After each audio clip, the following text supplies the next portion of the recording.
There we go. Back on air, I guess. Alrighty. Yep. Please continue. All right, so Mr. Frank, what's going on today? Well, enjoying a pretty quiet conference so far. Yes. Yeah, it's actually quite a lot different in the last couple of years, wouldn't you say? Very different. Yeah, very much more familiar atmosphere, very cozy. Yeah, but still, I think, well, I mean, for sure, the quality of conversations are very high. And what I like is that it's, you can actually talk to the people, and you actually have the time to sit down and have a long conversation with pretty much everyone, which is nice too. It's true. It's a little bit like the first one. I would say even less people than the first conference, but a lot more online content. So it's really, yeah, somewhat of a hybrid approach, I would say. Yeah. But I think useful. You know, those who are here in Meetspace, courageous enough to meet, they're gonna have a good time. But we can share all this knowledge in cyberspace and scale up this way and reach more people. I think a useful strategy. Yeah, absolutely. So glad to see you're, practicing proper PPE use because you guys can't social distance.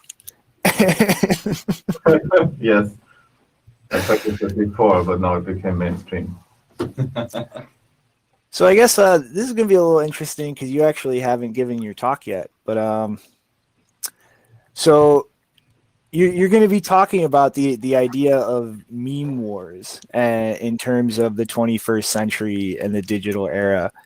And, like we were saying before we got on the air today, I think like tribes in terms of those dynamics and meme propagation would probably be a good place to start. Like, what exactly would you describe a 21st century tribe as in that context? Like, where are the lines? Like, what defines membership in a tribe? Well, I would say, I mean, as with a lot of things, the lines between, let's say in this case, tribes became much more fluid. So it became a lot easier to, say that you belong to some tribe, and the lines are somewhat shifting. It's not like in the early days you belong to some country and that's your tribe, or you belong to some village, and these days it's very easy to say you put like whatever Bitcoiner on your Twitter bio, and then you're part of the Bitcoin tribe. And of course you can be members of many different tribes. This for me somehow this year really showed to me that people really live in like this really separate realities, and they seem to be less overlapping than they used to be before. But why is that overlap? Like more extreme and radical in both towards all sides, or what do you mean? Yeah, I mean more like it seems to me that people live more in their their tribe bubbles, and they have totally different opinions, or there's even like different realities with people in the other bubbles. I mean, for example, in the like when you look at U.S. politics, it seems to me that the Democrats and the Republicans, they live in different countries. You could see this with COVID, that for some people it doesn't exist, for others it's the end of the world. It's really, there seems to be less and less common ground between different tribes, different groups of people. And why do you think that is? Like, I look around this year, and it seems like just the capstone in terms of everybody locking themselves in their own room. Like, there's just been this party going on for years with like the big open area, and everybody's mingling there, sharing their ideas. But it's like everybody just kind of filtered off into the side rooms and left that completely empty. And now everybody's just having their own little isolated conversations. Like, I think a good example of like a dissolution of a tribe would be the Democrats in the context of American politics. Like that used to be a coherent, identifiable like platform or party or tribe. But at this point, it's kind of had that internal radical group amplified so much that it's breaking cohesion with most of the group. Like the way that those memes are kind of echoing and resounding everywhere is destroying the identity of that tribe in the first place. Mm-hmm. Well, in a sense, it's degenerating itself, if you can see it in politics at least, because it's destroying itself, basically, or not? Because, for example, if you look at like how the group formations are happening in Bitcoin, you can see it. That's like this fragmentation, but on a natural level.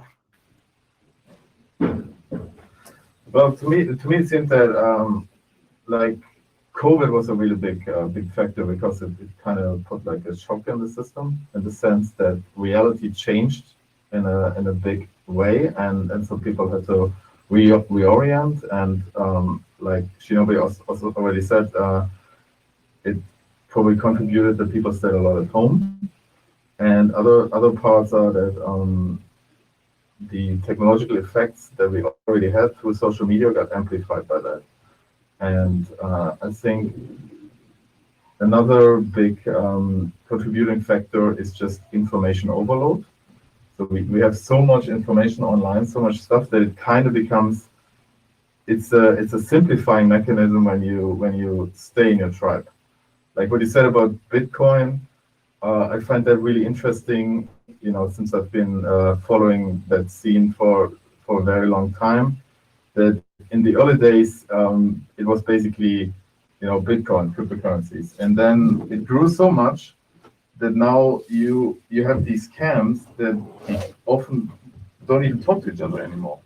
And I think part of the reason is not just the tribe identity, but also it's a simplifying mechanism, because it's really hard to, you know, stay on top of all of these developments. So it's easier to say, you know, I'm a Bitcoiner, or I'm a whatever Ethereum guy, or I'm a Monero guy, and but sometimes I think it's kind of detrimental because you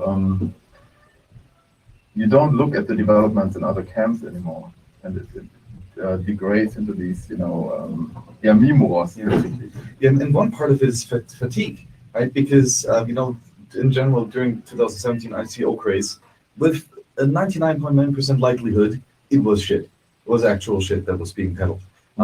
And there were maybe a couple very small quantity of good projects out there, but they were drowned in a sea of shit. And then it's just a reasonable and rational choice to say, I'm not going to allocate any time to it, because in the most cases it's going to be shit. But then the issue is when that kind of mindset, that fatigue of ignoring it all, is to a detriment of not actually seeing when some reasonable and superior solution and technology comes up. So it's very difficult for one to kind of curate and allocate their time while also staying open and get new input for new insights. Oh yeah, absolutely. It's definitely hard, and that's part of the information overload I mentioned. Yeah, at one point I thought about it, like even if I would want to stay on top of stuff, it's basically impossible. You know, it's just reading all the white papers is a full-time job. You know, and nobody's going to pay you for it. Nobody's gonna, you know, and yeah, maybe if you then chill some shit coins, they will pay for it. Okay. Yeah, if you want to be independent, then you're not going to be paid for it. Yeah. So yeah, it's a mechanism to simplify it, and but I think it can be dangerous, you know, in the sense that these camps they don't talk to each other anymore, and it's also really hard for outsiders, I think, to actually get a neutral view on things when you get bombarded with, you know, memes that sometimes oversimplify. You know, I think you guys just laid out like a perfect dynamic in terms of tribes and meme wars. And it's almost like kind of a universal repeating cycle. You have like the memes propagated, you have people's information bandwidth saturated and overloaded, which starts dissolving existing tribes. and making it impossible for people to actually discern something. And then you have those disconnected pieces to start putting back together into new tribes. And it really comes down to who can dominate that meme space. You know what I mean? But can be like that because people just like looking for more cooperation. So that then when you are overloaded with information and you don't think that the original purpose of the main space that everybody was in now started breaking down. Right? Well, I just mean in like the most abstract sense, you know, to kind of, Oh, yeah, okay. you know, look to your example of COVID, Frank. I mean, does that not seem like a perfectly apt description of what's going on? Like there is some kind of intentional overload and amplification there to the point where all of the tribes are getting dissolved. And now whoever has that privileged ability to broadcast information, they're the ones who get to start piecing together new tribes. Yeah. Yeah. You know, in general, divide and conquer. It's decently good strategy. Well, I mean, I think it just goes to show that, you know, information platforms can ultimately be as important as things like a nuclear weapon in the digital age. You know, the more computing eats into everything and sticks its tendrils in our lives, the more manipulation of that information flow can just create those shocks, those nuclear waves. Oh yeah, absolutely. You know, when I was thinking about it in the term of warfare, you know, that you have these memes, you have certain, you know, information pieces, and you create a war with them. I mean, what does it mean to create a war? What is the purpose of mimetic warfare? And the way I look at it is that you either want to get people to do something that they wouldn't do, or you get them to not do something that they would do. So that's your ultimate goal there. And when I look at the players, you have tribes. You know, these can be shifting, but these are basically the groups fighting against each other with memes. And where do they do it? They do it on platforms. You know, it's usually social media platforms. And as far as the analogy to conventional warfare goes, what I find really interesting is that the battleground is not neutral at all. You know, all these platforms they have their own agenda, and they can shift the entire landscape. And I think that's often totally missed by people engaging with it, that they are not on neutral grounds, that the platforms themselves, they fight their own meme wars.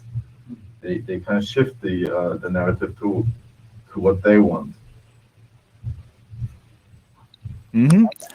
So, like, really, in your opinion, like, what seems like the more likely outcome in the digital age? Like, just the complete fragmentation of organic tribes to the point where there is really no tribe to fight against that platform? Or do you think that there is the potential for kind of those grassroots tribes to stay cohesive in the middle of that? I don't know. I don't really know where we go from here. I'm mostly like right now trying to figure out where we actually are, which seems to be hard enough to understand. I mean, I hope that there will be more neutral platforms where these tribes can actually cohesive tribes can form. But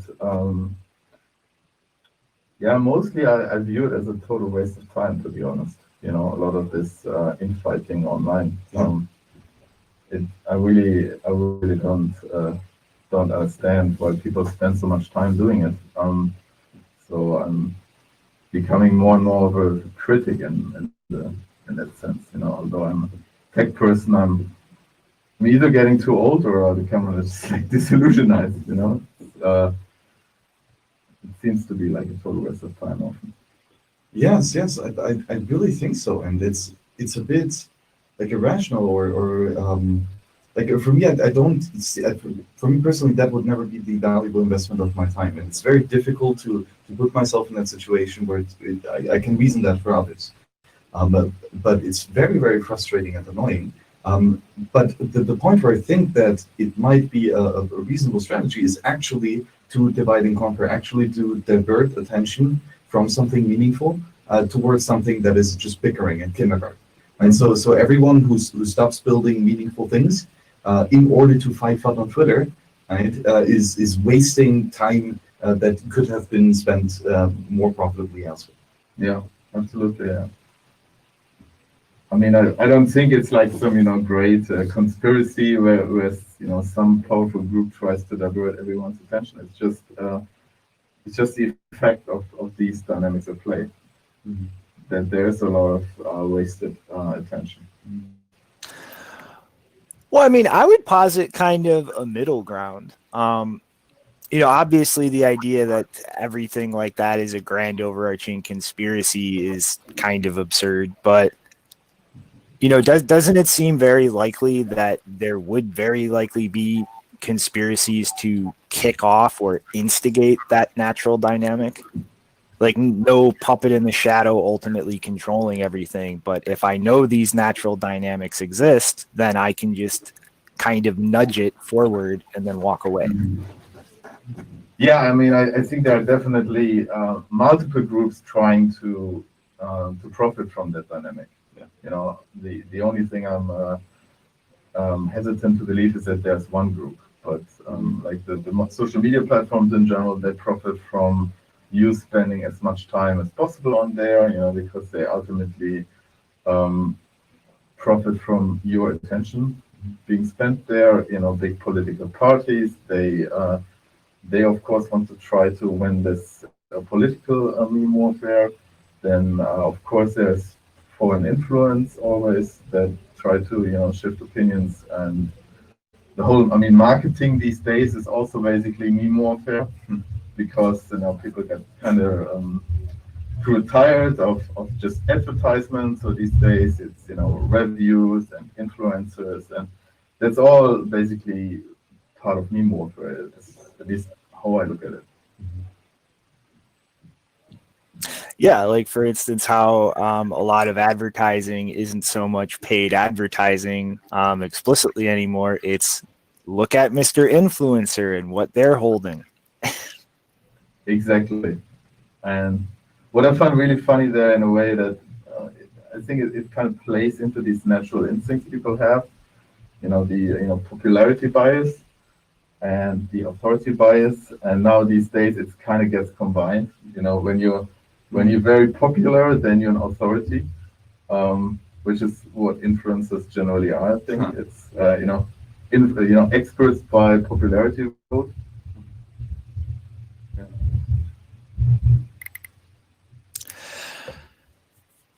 Man, I mean, it's really just a soup of crazy social dynamics that's impossible to untangle, but it's so important to how society is actually going to evolve. I agree. Yes. I mean, the thing that really worries me is just like corporate entities in this type of landscape. Because like the more subversive you can kind of get with a meme and just have it propagate, like the less you really require that authoritative source of it to really lend weight to it. Like you were just saying, just a bunch of popular people propagating a meme accumulates to add up to, say, an authoritative statement from a government. And I kind of see that opening as a way for corporations to really start trying to go toe-to-toe with governments in terms of influence, because there are just so many plausibly deniable subversive ways to kind of jump into that landscape. Mm. Yeah, sure. I think that's why some influencers make so much money these days, because they ultimately yield that power that generates a lot of profits. Because if you have a lot of influence, you can direct attention to people buying stuff. And interesting, kind of for me, this always returns back to curation of information. Because there is an information overload. There's just chronologically ordering is no longer sufficient because there's more information always added than you could possibly consume. So there needs to be some kind of curation, right? And now there could be, of course, some algorithm doing this, for example, with Twitter or others, or that curation can come through these types of influencers, right? Where the curation algorithm kind of that is chosen is whoever you can pay to give that information and to bring it to a tailored audience. That's just one other way for general to curate how information is gossiped and given throughout the network. But I think a problem with the curation through influencers is that it is also for influencers it's very hard to stay independent because you kind of automatically get locked into some niche, and that's why I sometimes try to piss Bitcoin people off, to be honest. You're good at that. Yeah, somehow I can trigger them. No, because the thing is, what I try to do is to stay independent, and when you, in the sense that I want to be independently evaluating information. And when you become an influencer somewhere, you kind of get locked into that group, I usually give this example. Let's say you're like the carnivore expert, right? You're what's his name? Sean Baker, I think. This carnivore guy, and this is brand now. So if he finds new information that it's good to eat some vegetables, it's kind of hard for him to talk about that, And you see the same dynamic in a lot of areas, also in Bitcoin, then you have some whatever famous Bitcoin maximalist, and he cannot really say, oh yeah, he likes whatever, some feature of Monero without the tribe attacking him. And I find that really concerning because it hinders discourse, it hinders innovation, and it just amplifies these echo chambers.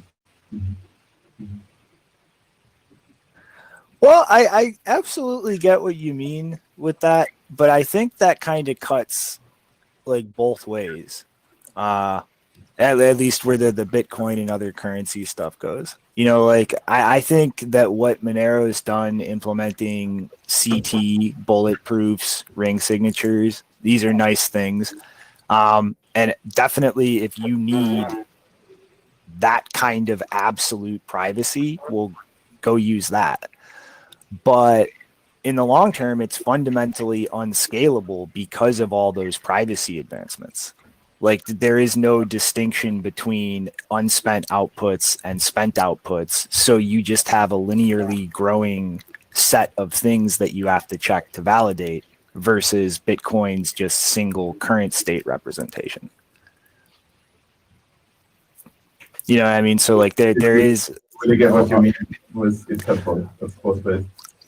Well, I just mean that like Monero has a lot of privacy benefits over Bitcoin, but it also has a lot worse scaling problems than Bitcoin. And so while that's a very useful thing to use right now, like in the long term, like those scaling issues that Bitcoin has to deal with are going to be 10, 20 times worse with Monero.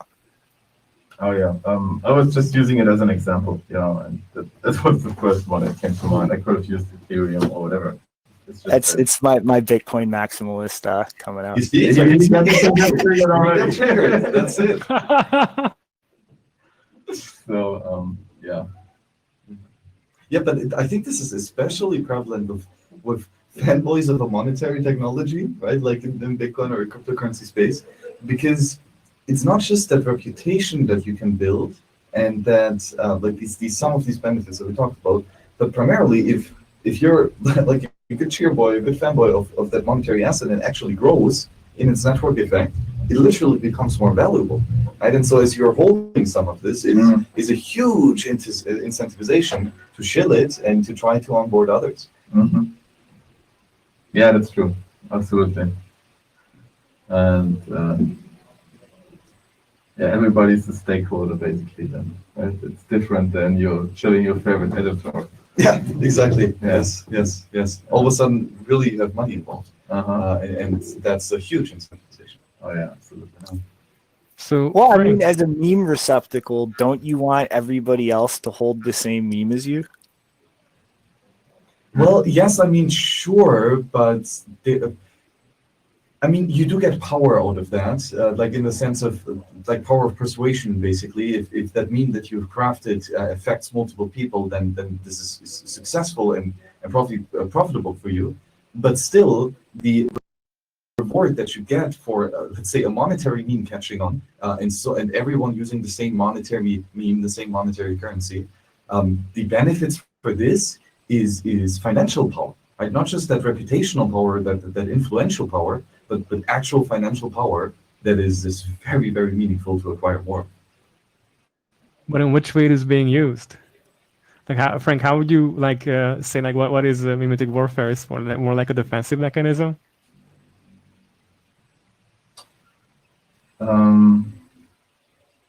No, I think it's probably like some form of advertisement mechanism. You try to, it's a mechanism to spread your ideas, your beliefs, your technology. Yeah. And the point where I see it as problematic is that it often hinders, finding truth. It becomes this distortion at some point.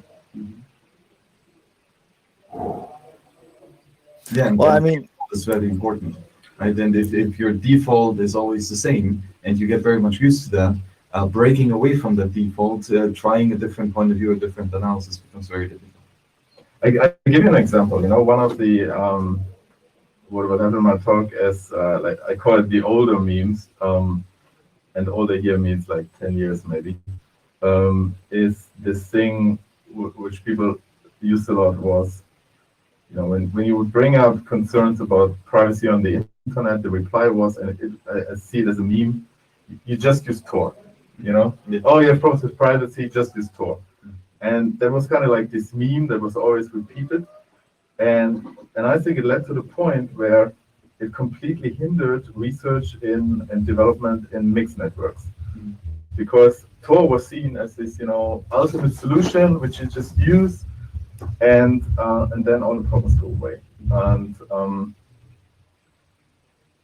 And it's simply not true. And you can see these days, I tried it like a few weeks ago. You use Tor to go online, and it's basically you can't use anything. You go to Google, and you're filling out captchas all the time. You go to Proton Mail, you want to register an email, you need a phone number, and also a lot of the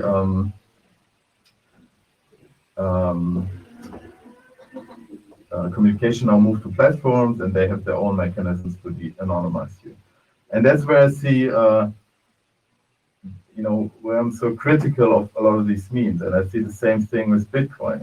It's not that people don't engage with the problem anymore. It's like, oh, here's a problem, reply, Bitcoin fixes this. And it's not like, okay, what is the actual problem and how can Bitcoin actually solve the problem? It's always just like this knee-jerk reaction, and somehow the technology will magically fix it, and thereby nobody's actually thinking about the problems anymore.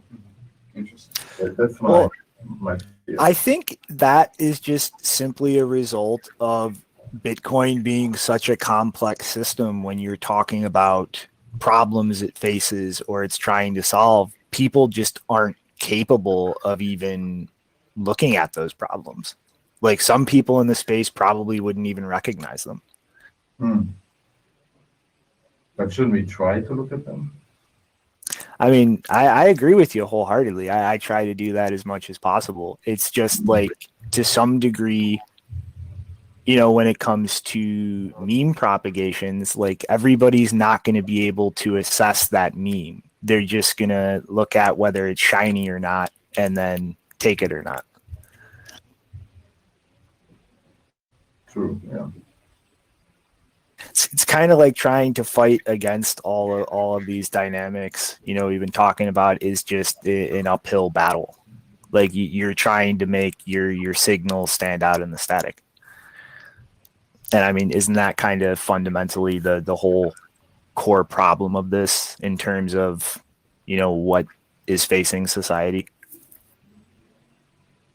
Yeah, and I think that there's probably the solution isn't trying to overturn the signal. I think often the solution is to actually withdraw yourself from the signal and disconnect a little bit, think about things for yourself, and also look for other opinions. Actually, look for the other tribes and what they have to say, just so you get a more more coherent view of the world. And because all the dynamics are pushing you towards one pocket, the pocket where you're actually already in. Doesn't really matter what topic it is, but you automatically push to this one pocket. But if you want to get a bigger picture, I think you deliberately have to try to understand the other perspectives and sometimes just totally detach. So do you maybe like an average Bitcoiner should go and start talking to like Ethereum guys? Yeah, for example, I mean, that's what I did like a few weeks ago. I just looked into DeFi just because. That's interesting. I don't think many Bitcoiners would accept that. Yeah, I like that. right? Last time I did that, the Ethereum guy admitted I was right about everything. That's interesting, yeah. No, but you see, it's so important to get these new stimuli because new input for you to take in that is different from the input that you've received so far really helps you a lot in challenging you and in making it more interesting to solve new problems and to reach new levels of understanding, right? And that again kickstarts a new feedback loop. So when you're getting new input, you try to understand it, you reach new conclusions, but you get a bunch of new questions, which leads you down a completely new rabbit hole to devour.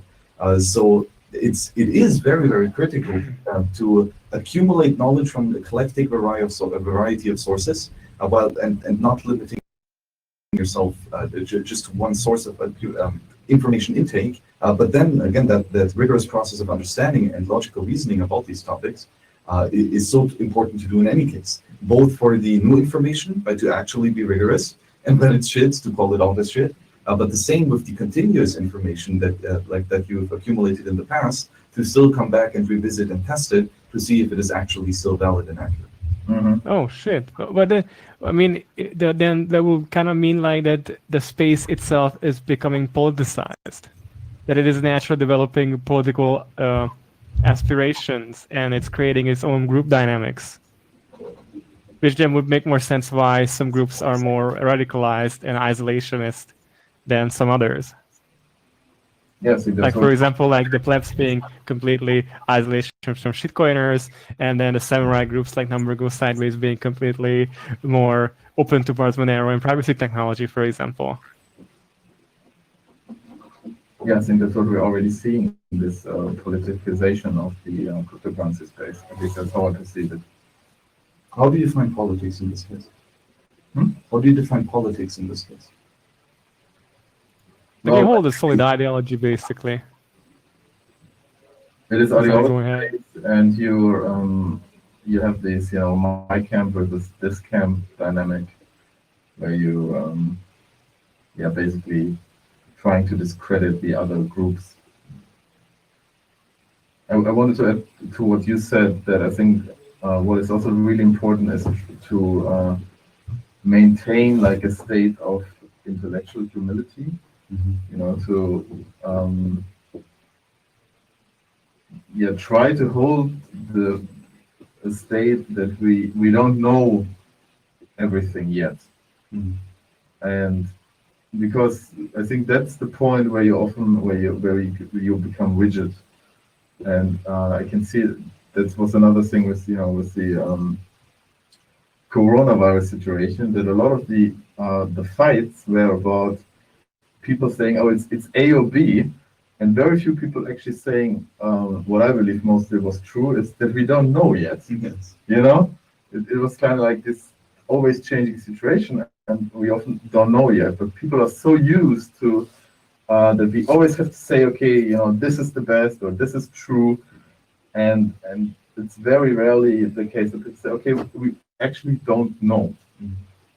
But it's really important to keep that state of, okay, we don't know, what is the best solution.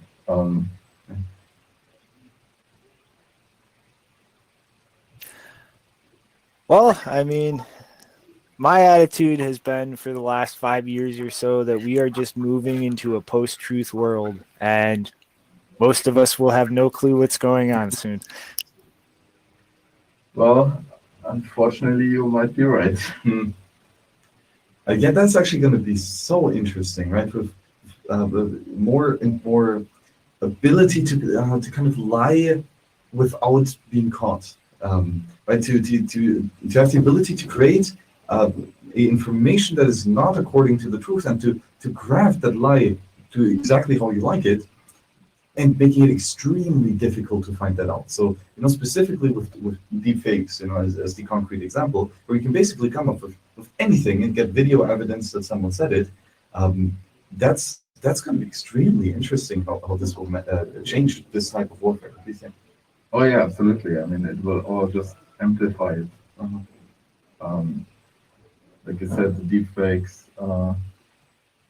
and I mean, it's already the case, right? Some event happens, and it's not about the event anymore. It's about how you put it into memes and what narrative wins. And it's mostly, I think, due to information overload that you reach that post-truth world, because you simply cannot access the information anymore. Yeah.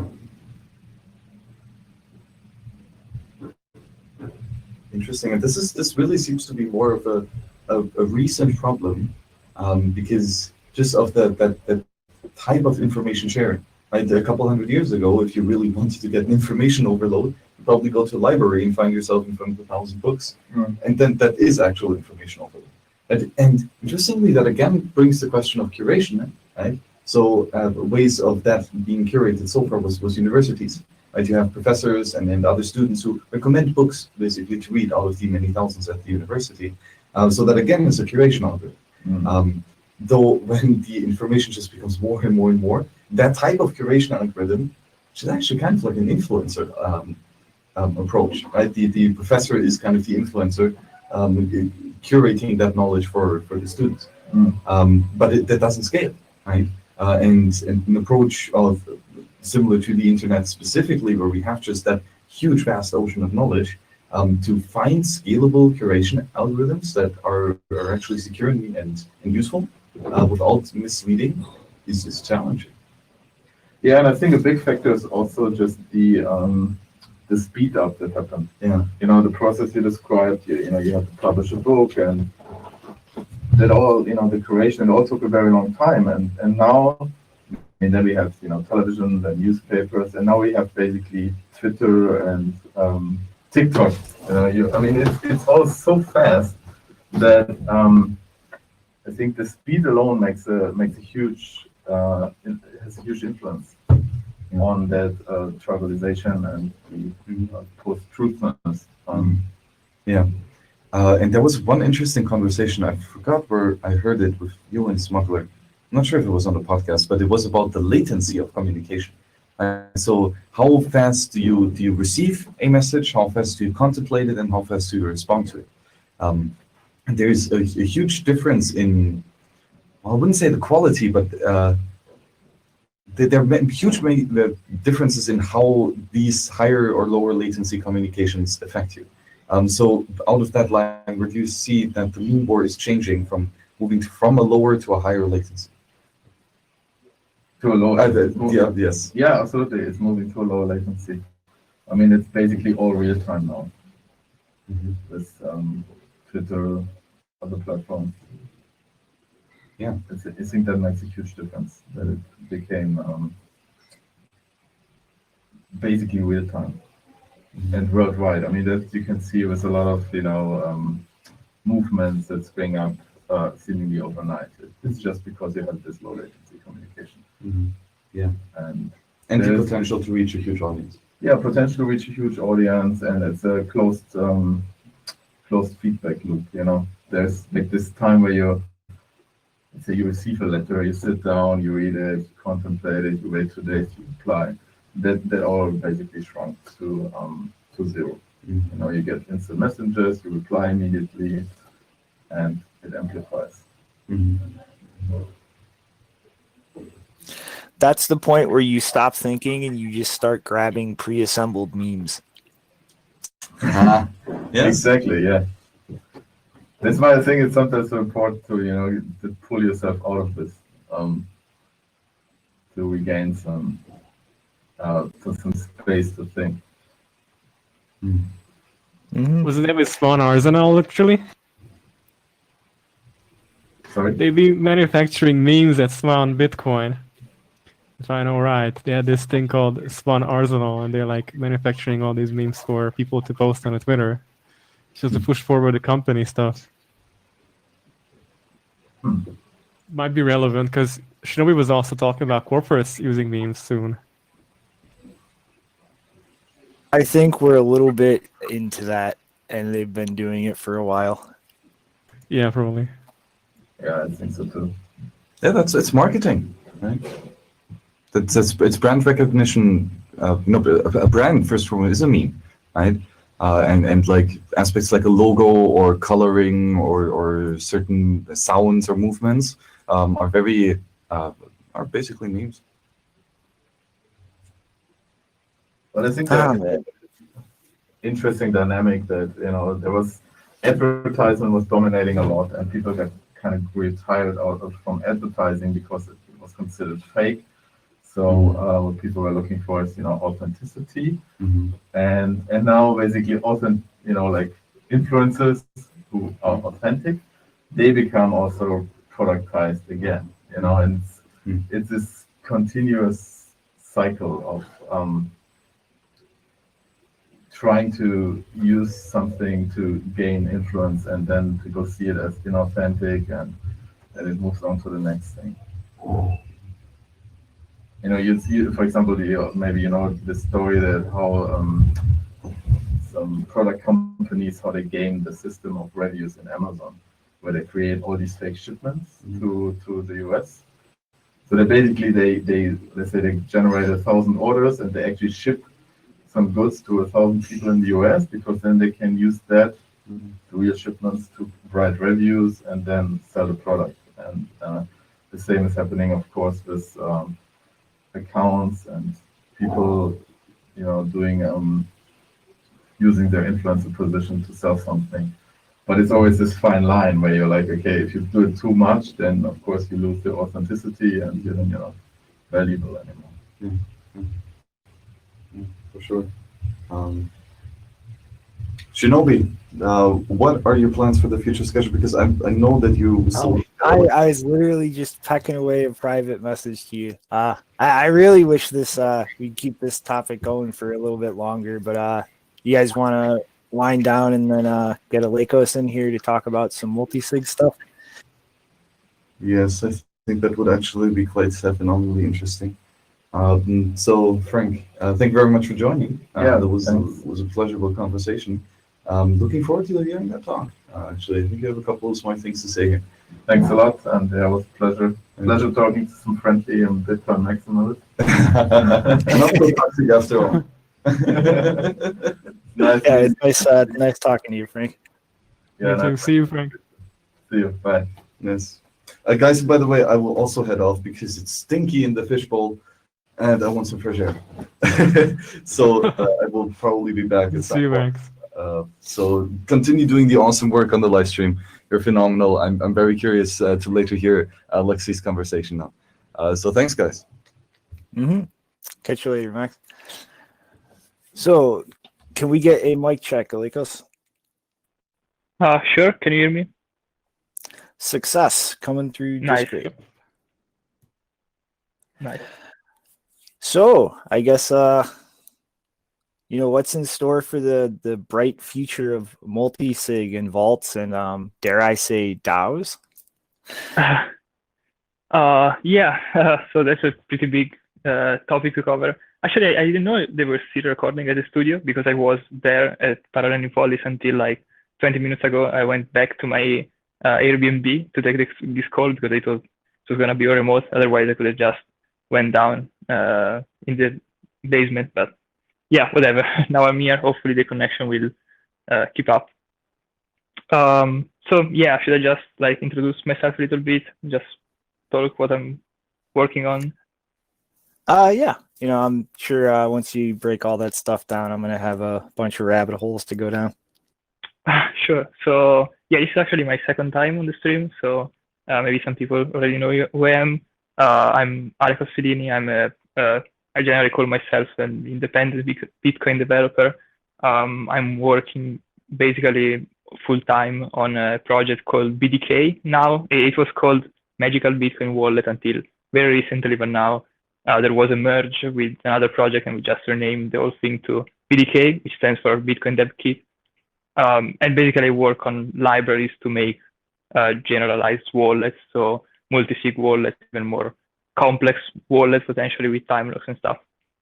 And yeah, that's it. I'm a technical guy mostly, so I can answer technical questions if you have them. Well, mostly I'm just like to start kind of thinking like, where do you think the real like multi-sig applications are going to be in the long term? Like we've already kind of seen things like Casa as an alternative to use that to give users a little bit of a safety net when they're interacting with things. But what types of applications can you really generalize that to? Like Unchained Capital just recently dropped their business account with multi-sig. You know what I mean? Like where can you really take this beyond just adding extra keys? Yeah. So I think I would definitely like to see more adoption for multi-sigs for basically Bitcoin vaults, even not really like professional business level Bitcoin vaults, but even like vaults for normal people that just have, a decent amount of Bitcoin and they want to secure them. And I think right now there are not really that many tools to do that. There's Casa, which you mentioned, but Casa is like, I think it's even closed source, like the app. So I mean, I'm not gonna say it's bad. I've actually never even tried it, but I think we can do better. So, for instance, like one very open source project and not really a business project would probably try to improve on that. So yeah, definitely like DIY vaults or just things that normal people can use, average people can use, not too hard to set up, not too hard to maintain over time, just to secure their own Bitcoin. Also, I think there could be room for more like complex, maybe like ad hoc setups. So like I can imagine like big companies that want to, they need like a very specific set of rules. I think they could really use multi-sigs. So for instance, a while ago, when I was still working with Giacomo Zucco, basically making consultancies to banks on how to store Bitcoin. We were using Electrum multi-sigs. We had a pretty nice guide written down for them, very easy to follow and everything. But sometimes they were asking for more complex setups than just a multi-sig. So maybe they also wanted to throw in time locks or have different kind of set of keys, so different permission basically for every key. So I think definitely it can go both ways, either like for home average users, but also for more high-end, very like specific business and enterprise level software, I think.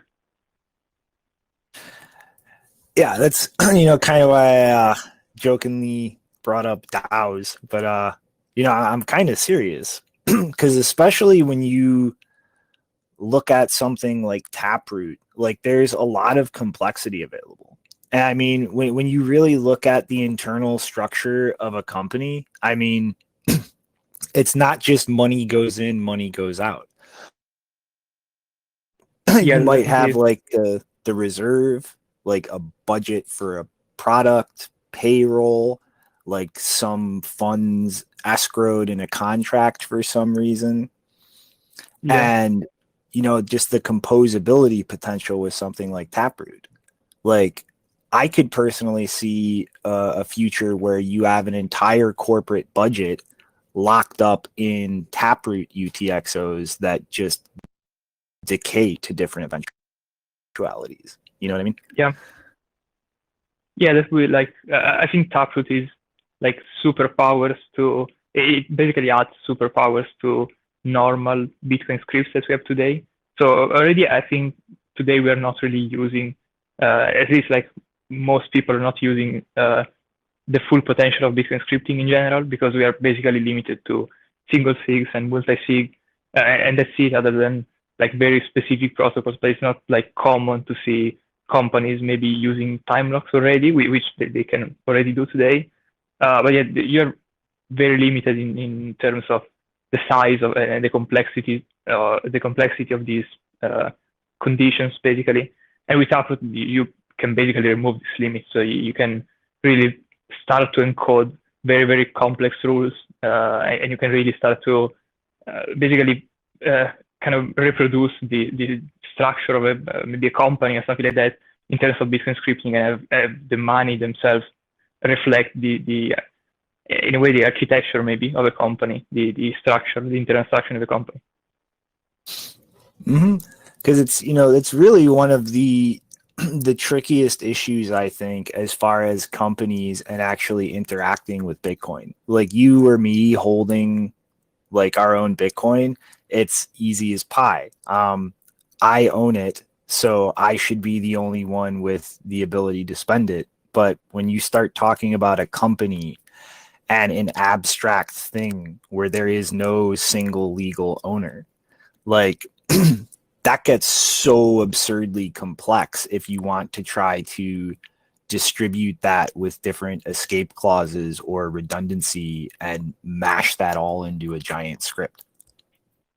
Yeah, and not only inside one company, but also contracts between companies. So companies trading with each other, and they might need to lock funds in specific like kind of setups to reflect real world trades, basically. So I think definitely it's gonna open up a lot of new possibilities once we get it enabled. Yeah, I mean, like the way you look at Lightning Network effectively building a payment channel network out of multi-sig outputs, like you could have companies effectively doing the same type of thing. Like you and me want to get into a business deal, let's put money into a Taproot escrow where both of us can spend it wherever. There's redundancies to both corporations and who can spend that, and jam an escrow key in there. Yep.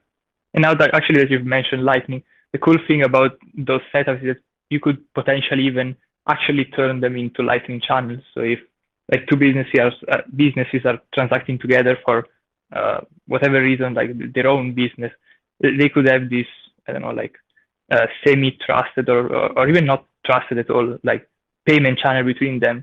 And I think in some way, maybe not today, but maybe with some technical advancement, they could basically advertise that as also a Lightning channel. So they could also not only basically trade between each other, but also at the same time be part of the bigger like Lightning network map, and also provide liquidity to the network, which I think is a very, very cool concept. The fact that even just people transacting together, they would still contribute somehow to the growth and the liquidity of the Lightning network itself. I mean, I think that's something that is really not understood by a lot of the less technical people in the space. It's all of those things like Lightning Network, state chains, like that's all pretty much just a multi-sig with other script conditions or pre-signed transactions and so on. Yeah, basically it boils down to that. But it's a lot of abstractions, but the base layer, it's a very, very simple construct most of the time. So one thing that's kind of a big issue in terms of multi-sig, and this kind of gets fractally worse with Taproot, is like managing state. So like really what's your kind of thought process long term on how to handle things like that with Taproot?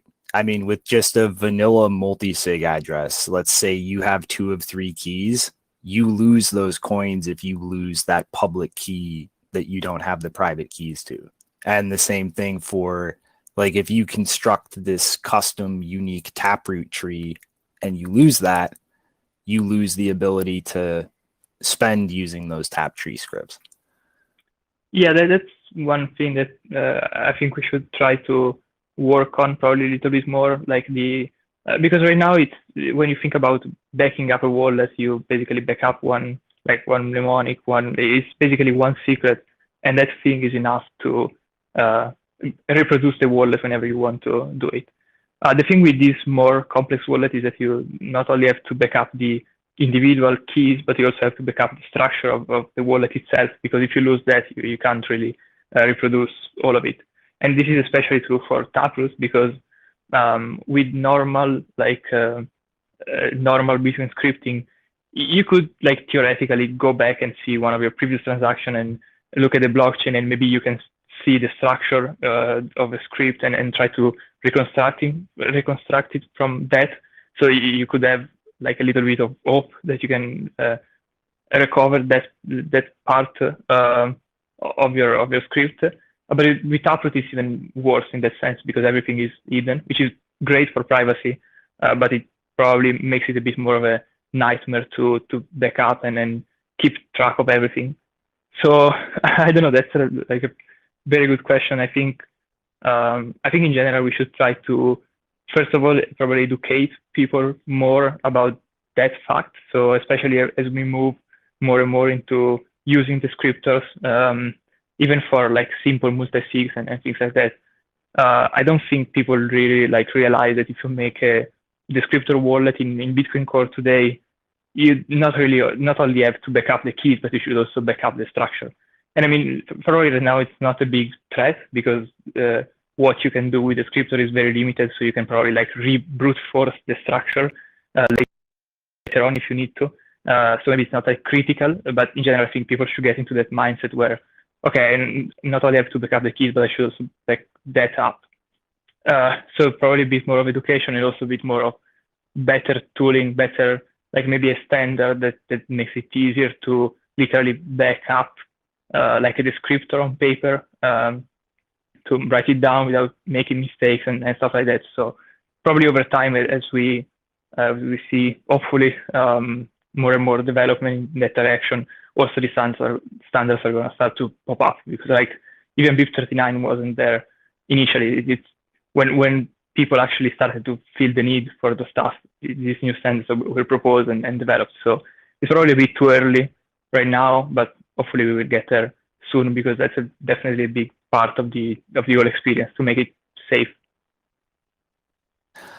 I mean, it's probably one of my biggest concerns in terms of user experience and security right now, especially given all of the multi-sig software over the last 6 months, a year, and just this giant push for everybody to start using multi-sig is state. You cannot escape that for anything except a single signature address. There is going to be some information that you can't get out of your seed that you need to back up. And this entire space has kind of just drilled that in for the last 8 years or so. Just write these words down and you're good. And I start to just wonder really where that problem goes, because a lot of the Lightning wallets that handle that right now, they pretty much just encrypt a copy of something and then push it to Google Drive or iCloud, and then just have that encrypted to a key on your word seed.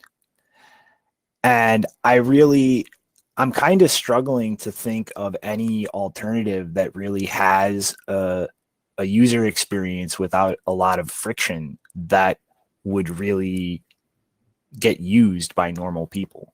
You know what I mean?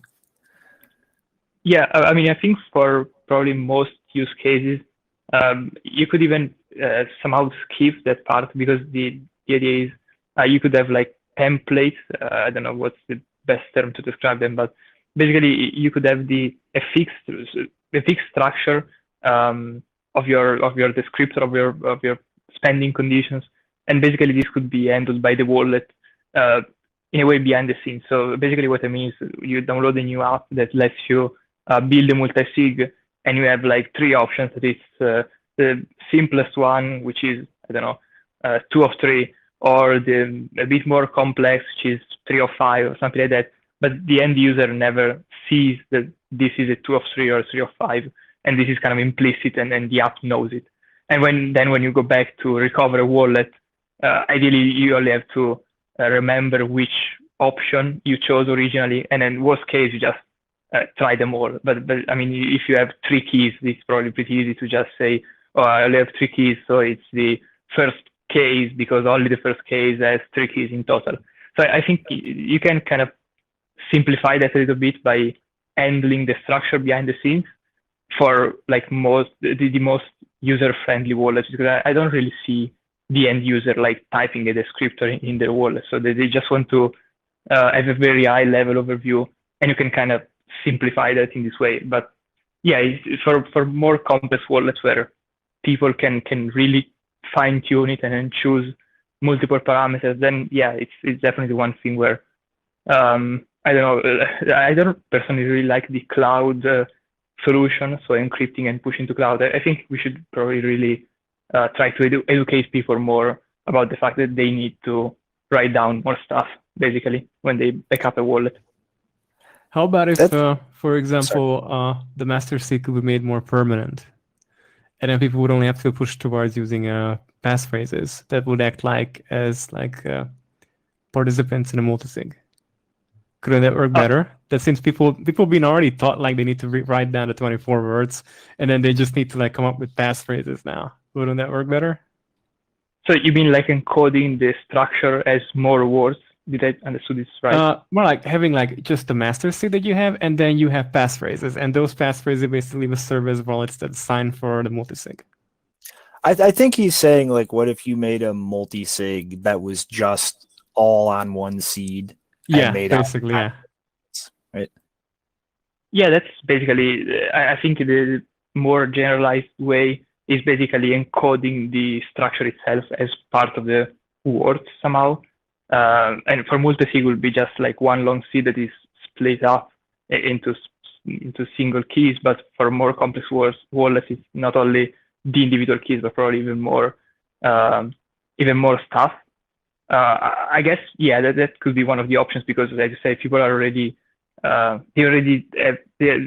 already learned the fact that you have to write down a few words. So maybe if you add a few words more, that's not the end of the world. That could definitely be an option, I guess. Well, my main concern is just like having to have this backup. Like there's already a lot of friction with less technical users, like just skipping backing up a seed. And even some wallets nowadays that try to just hide the seed entirely from a user. And, you know, it's even just the seed is something that there is a decent amount of friction with. And, you know, I'm not really sure education is really enough there, because I just think everybody's going to push it to the cloud. That's just going to be a thing that happens in the background. People don't think about. And then like think how fucked up it would be if you have a multi-sig wallet with your cold storage that somebody else has keys to, and Google Drive just shuts your account down and you don't have your backup anymore. Like, you know, losing your Google account, your iCloud account could potentially actually lose your money. Yeah, that can easily solve that actually, though, by being inventive with how you store your key. Haven't you thought about that, Shinobi? But that's the point, though, is like the worry is users who are not going to be technically competent or actually know what they're handling. You don't have to be technically competent. You could just basically like take out the seed phrase already present in, for example, like Andreas Antonopoulos' Mastering Bitcoin, and then just figure out a passphrase and then find another book like Cracking Bitcoin, take out the master seed and then create a multi-sig wallet with that, and nobody would know that. No, but I'm saying, like, what if you don't have all the keys, though? Like, somebody else has one of the keys, then you have to have that XPub that you made the multi-sig with, or your money's gone. And so the issue is kind of like any multi-sig where you don't have all of those keys, Like if you lose that other person's public key, you can't spend your money anymore. You can't even find it. Yeah, I think this is. I mean, I honestly don't really have a good answer because I'm really not like a. I think this is a question more for a UX expert or something like that, that it kind of understands how users think when they use a product. I remember when I was working at Blockstream a while ago, I was on the green team, so basically I was making wallets all day, and I remember there were a lot of discussions about how do we basically how do we make this more user friendly, and some people, especially like designers, UX people, they were kind of proposing to basically skip the phase where you write down your seed, and just basically when you make a new wallet, just go straight to the home page, and then when you maybe receive your funds for the first time, you could show a pop-up saying like, "Oh, did you remember to back up these keys? Because you are starting to receive funds, and you could lose your funds if you don't back them up." Some other people were totally against that. They were like, "No, we should force the user to write the keys down." But some people, they just like write them down on a piece of paper just to pass the first like when you make a wallet and the wallet asks you a repeat word number, just to check them. Basically, they would just write them down on a piece of paper just to pass this extra check and then throw it away. So I honestly don't know what's a good option. Definitely when you start to throw multi-sig into the picture, it gets worse because maybe it doesn't even depend just on you anymore. It depends on other people too. I guess any solution which is not a solution to how do we back this up, but a more kind of a workaround would be to just use more time locks in multi-signatures. So I think these are actually a great thing, just the fact that you can have a multi-signature which over time lowers the threshold.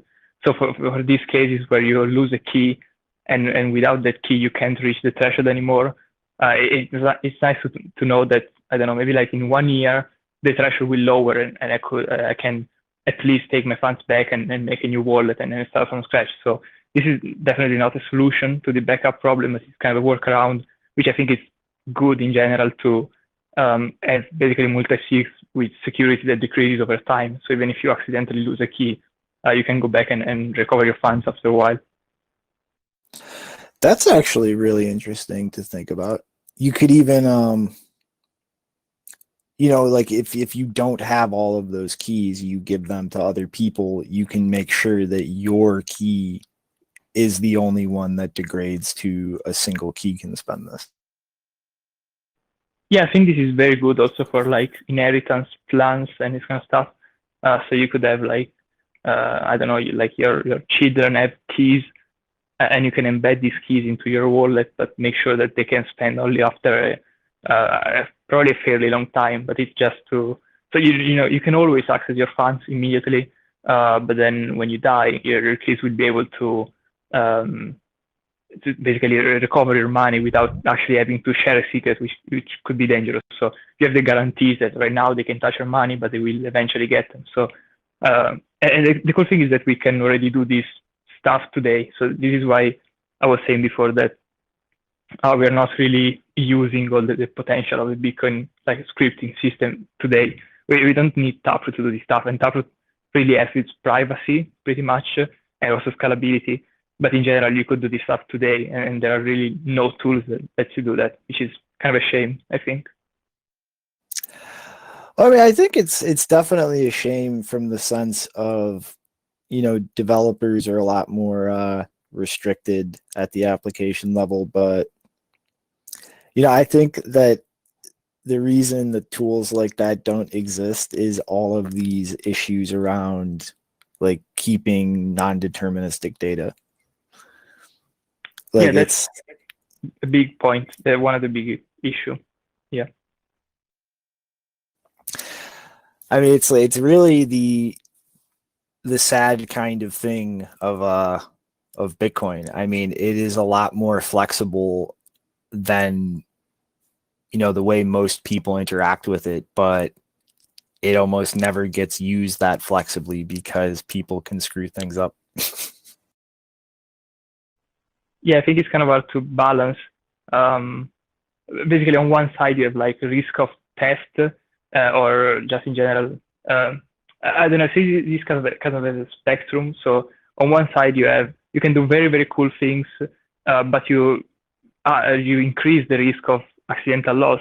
On the other side, you limit yourself, or you do maybe more dumb things, and then you probably increase your the likelihood of somebody stealing your money. So it's kind of hard to balance between not enough security or not fancy enough to too much security that you lose your own keys and stuff like that. So this is actually just gonna quickly promote my own talk that I have tomorrow. This is one of the topics that I'm gonna try and explain at my talk tomorrow at HCPP, which is basically like trade-offs of different types of wallet and single sig, multi-sig, this kind of stuff. Just try to explain how they work and how they can be useful for average people, and that's one of the topics. So yeah, you have to balance everything out. So if you want to do fancy stuff, you have to be careful because it's probably easier to lose your funds accidentally.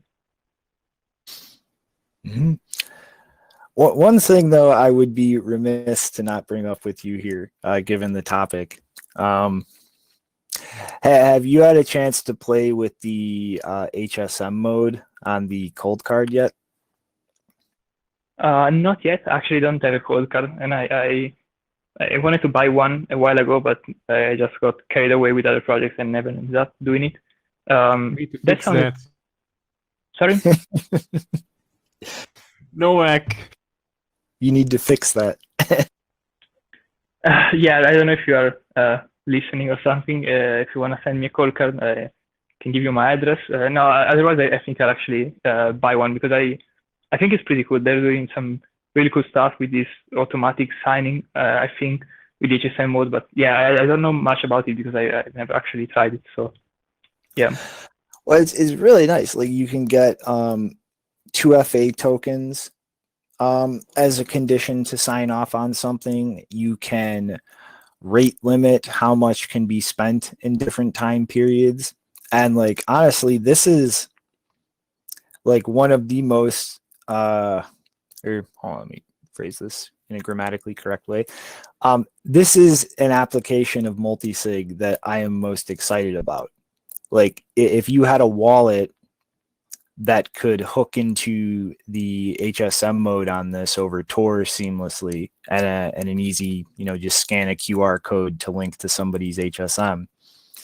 Like you could have the same type of setup that Blockstream Green has with the 2FA conditions, like extra security measures, except, it could be your buddy or your brother running that instead of trusting the company Blockstream. And just the potential to kind of open that type of stuff out, or open that type of stuff up without having to require trusting like a huge centralized entity. Like if anybody can afford that cold card, they can be your 2FA instead of some big company. Yeah, I always thought it was kind of a shame that the backend service for Green is closed source. So I think there were efforts to try and open source it, but it was really like a massive piece of code because it was basically designed to scale to a pretty big app. So it was not really that easy to like install on Raspberry Pi and just use it for yourself. So yeah, one of the things I've been working on fairly recently on BDK is the idea of like generalized signers, which is basically the idea that you can have a wallet and you can attach extra signers. So some signers are basically spawn up automatically by the keys you have in your wallet. So if you create a wallet and you give it a private key like an xpriv or a tpriv for testing wallets, it will automatically create a signer for that key. But you can also attach extra signers that do arbitrary stuff. So for instance, one signer could make a request to an external service and try to get a key from there, and actually use this thing to basically make a clone of Green, or at least the base library, which is called GDK. So you can basically, it was like a very, very short project, like 500 lines of code or something like that.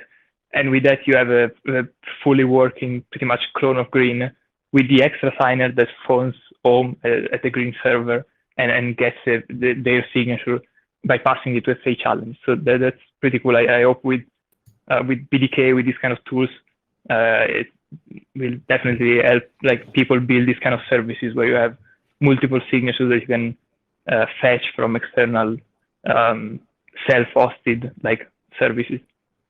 That's actually pretty cool. Mm-hmm. But like, I don't know, I'm mostly less interested in like services or businesses operating on that than I am like actual like use within social groups. You know what I mean? Like, I think one of the biggest failings in thinking about like normal users of Bitcoin is, rather than try to make it as stupid, simple, and look like a flashy iPhone app as possible, why don't you give a competent Bitcoiner something that lets them hold that person's hand without having to personally sit there and do things constantly and waste their time? And Yeah. multi-sig is a perfect way to build those types of tools. Yeah, I think the way I see is, I think there could like be in a way a market for these services that provide this extra signature. The way I see it is that as a user, you could decide to use Blockstream services if you want to. Maybe they could also ask you for a fee, so you pay a monthly, yearly fee or whatever for that service of keeping one of the keys of your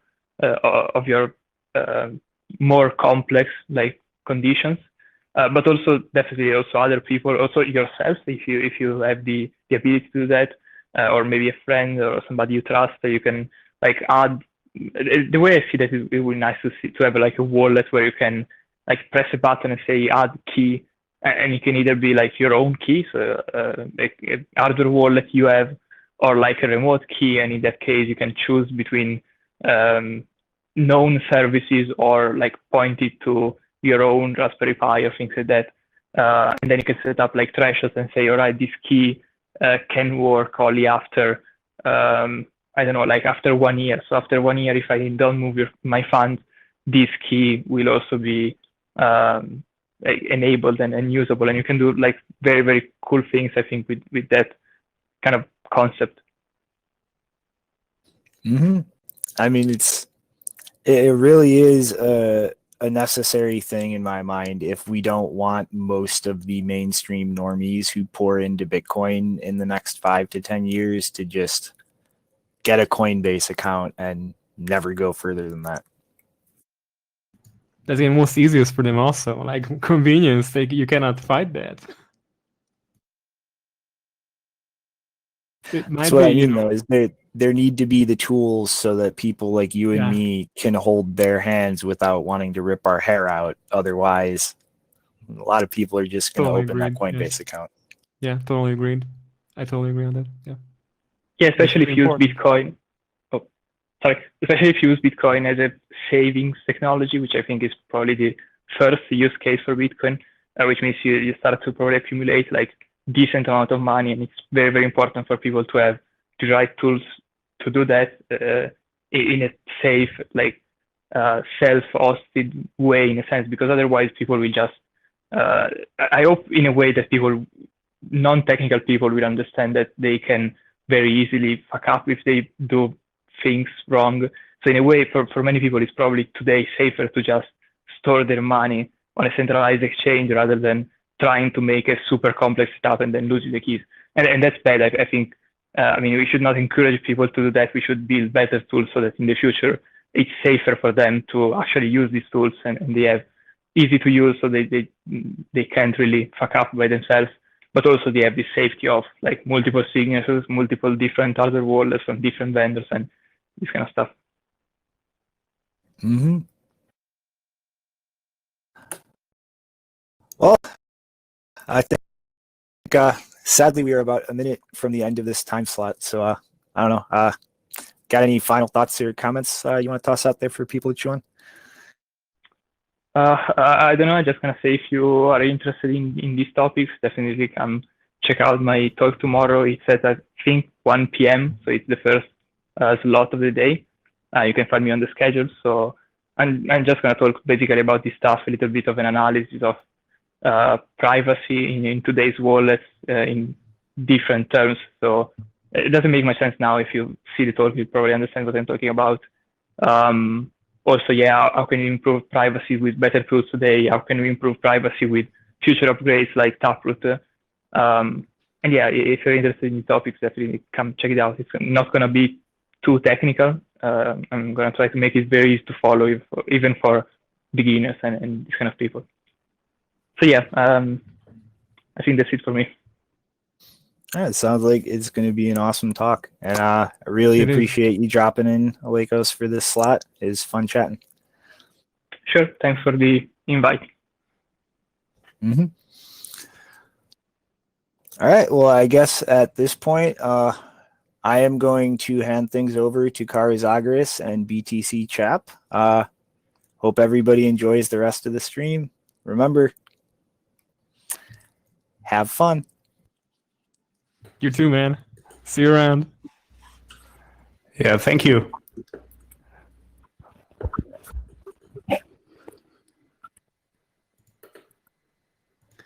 All right, let me set that thing up quick.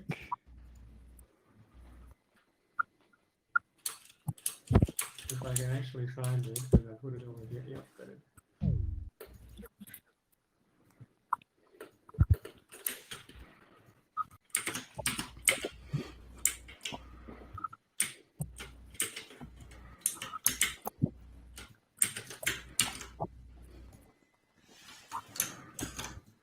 Just a moment, because I'm trying to.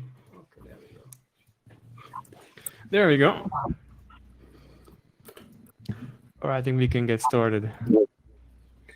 If any of you want to use video camera, that's totally fine. Put on a mask.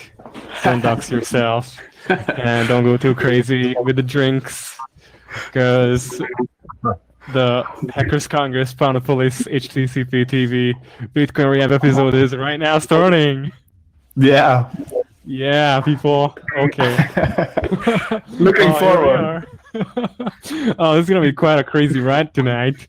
We've been having all kinds of interesting people here tonight, like having JC Stark talk about guns, 3D printing. That was quite crazy, like seriously. And then Mimetic Warfare by Frank Brown, and then some multisig from Elocos. But I guess we will see more of them tomorrow, or the guest's gonna be seeing more tomorrow on the workshop than the main stages. So yeah, there we go. Pretty Flaco already got his camera on. Let me turn this thing off. Okay. We can go over. Oh, there's a victory sign. All right. Okay, guys. So I think most of the viewers here at Hackers Congress don't really know you guys. So I think it's better if we start off with introduction. So let's start off. Who's willing to start off? I can start. I mean, I have been around since a while. I have been also joining you for like 3 episodes now of the Bitcoin Rehab podcast. My name is PD Chap, and yeah, around since like 5 years in the Bitcoin sphere, enjoying it a lot and getting in touch with the Bitcoiners, trying to educate friends and family and also some strangers on the internet. Yeah, basically. That's cool. Glad to have you here again. Appreciate it. So who's next?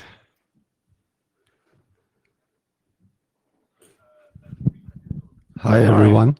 Hey. Can you hear me all right? Yeah, we can hear you loud and clear. I'm Pretty Flaco. Hi. Very happy to be invited and to join you guys. And yeah, I'm a Bitcoiner who's trying to create awareness for Bitcoin, where the filter bubble basically stops the message.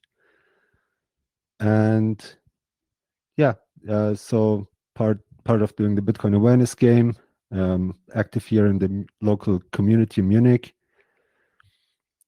and playing around with Lightning. And I think just Bitcoin is such an awesome technology that more people need to hear about it and understand it. So yeah, that's it, I think. think the studio again is focusing on us already. So just keep going. I'm gonna reach out to somebody in the studio and then see if we can fix the camera because we can't see you on the live stream. So yeah, I think Empty Banks, you can come up and start talking. And then I think we can have, who's here? Is Kraus here? So feel free to unmute yourself and you can talk.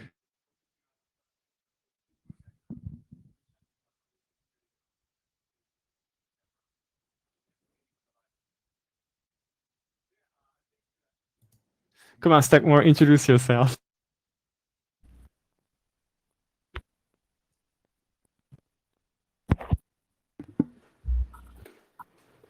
Or whoever wants to. What's up? What's up? Hey, we can hear you. You're live. Hey, it is Run the Banks. What's going on? What are you guys drinking? Espresso. Espresso, yeah. So did you miss out on the beginning, or you just, oh, there's the beer. Okay, that's what we were waiting for.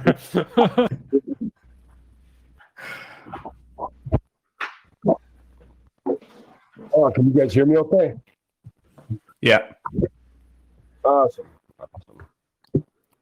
I'm Run the Banks / Empty Banks. Been in Bitcoin for going on 7 years now. Yeah, just focusing on hustling and getting paid in Bitcoin rather than fiat. And that's kind of been my challenge over the past several years, is to basically work and get paid in Bitcoin, and then if I have to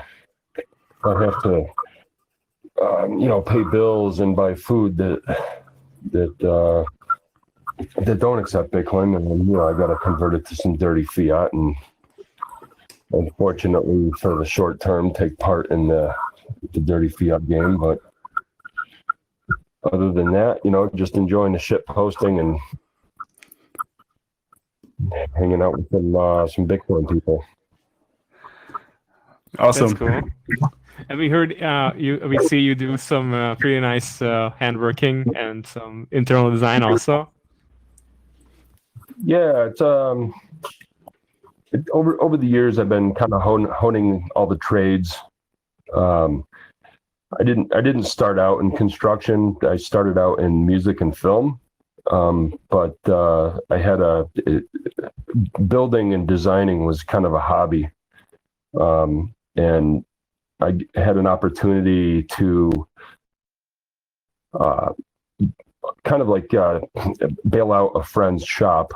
A friend was kind of hurting, and so basically I bought into a partnership, and I kind of had a better idea of the direction of the shop and getting more into interior design and building, but more for offices with a focus on tech offices, because typically like CEOs and CFOs and CTOs working in the tech space, they're more knowledgeable than any other business as far as Bitcoin and this whole movement that's happening. So the whole idea behind it was to get in to provide a valuable service and get paid in Bitcoin at the same time, rather than just hustling for fiat, getting taxed and that kind of thing. But I also do a lot of special builds for people's personal homes. But yeah, it's a lot of fun. It's more like a hobby. I mean, It's pretty cool though. Yeah, it's true. I was once tweeting the same thing. Like, if you're make sure if you're working in a 9-to-5 job, make sure you're working at least for the hardest money available, right? yeah, that's the whole goal, to actually get paid in Bitcoin and have your clients pay, give your clients like your wallet address, and at the same time you're also educating your clients. You're actually red pilling a whole bunch of whole bunch of people that, I mean, many of my clients, it's their first time ever discovering what Bitcoin is. So, when we talk about, in the contracts, when we talk about payments, I always recommend that, I get paid directly in Bitcoin, and, then they start the questions, and it's almost like a way where I'm red pilling more people. And sometimes, they might not understand or they go for it. So what I'll do is I'll have them like download the Cash App, and then they can pay me directly through the Cash App. And then I can actually open the next doors like, hey, you can actually buy Bitcoin on Cash App, and then you can just send me Bitcoin, and here's my wallet address. So it's all right. Sorry to interrupt you. I think we managed to get the Stackmore's microphone fixed. So I'd like to jump in and steer this a little bit. Maybe Stackmore could introduce himself. Yeah, well, so I'm a lonely maximalist from Turkey. That's why I really need Bitcoin Twitter more than most of you guys.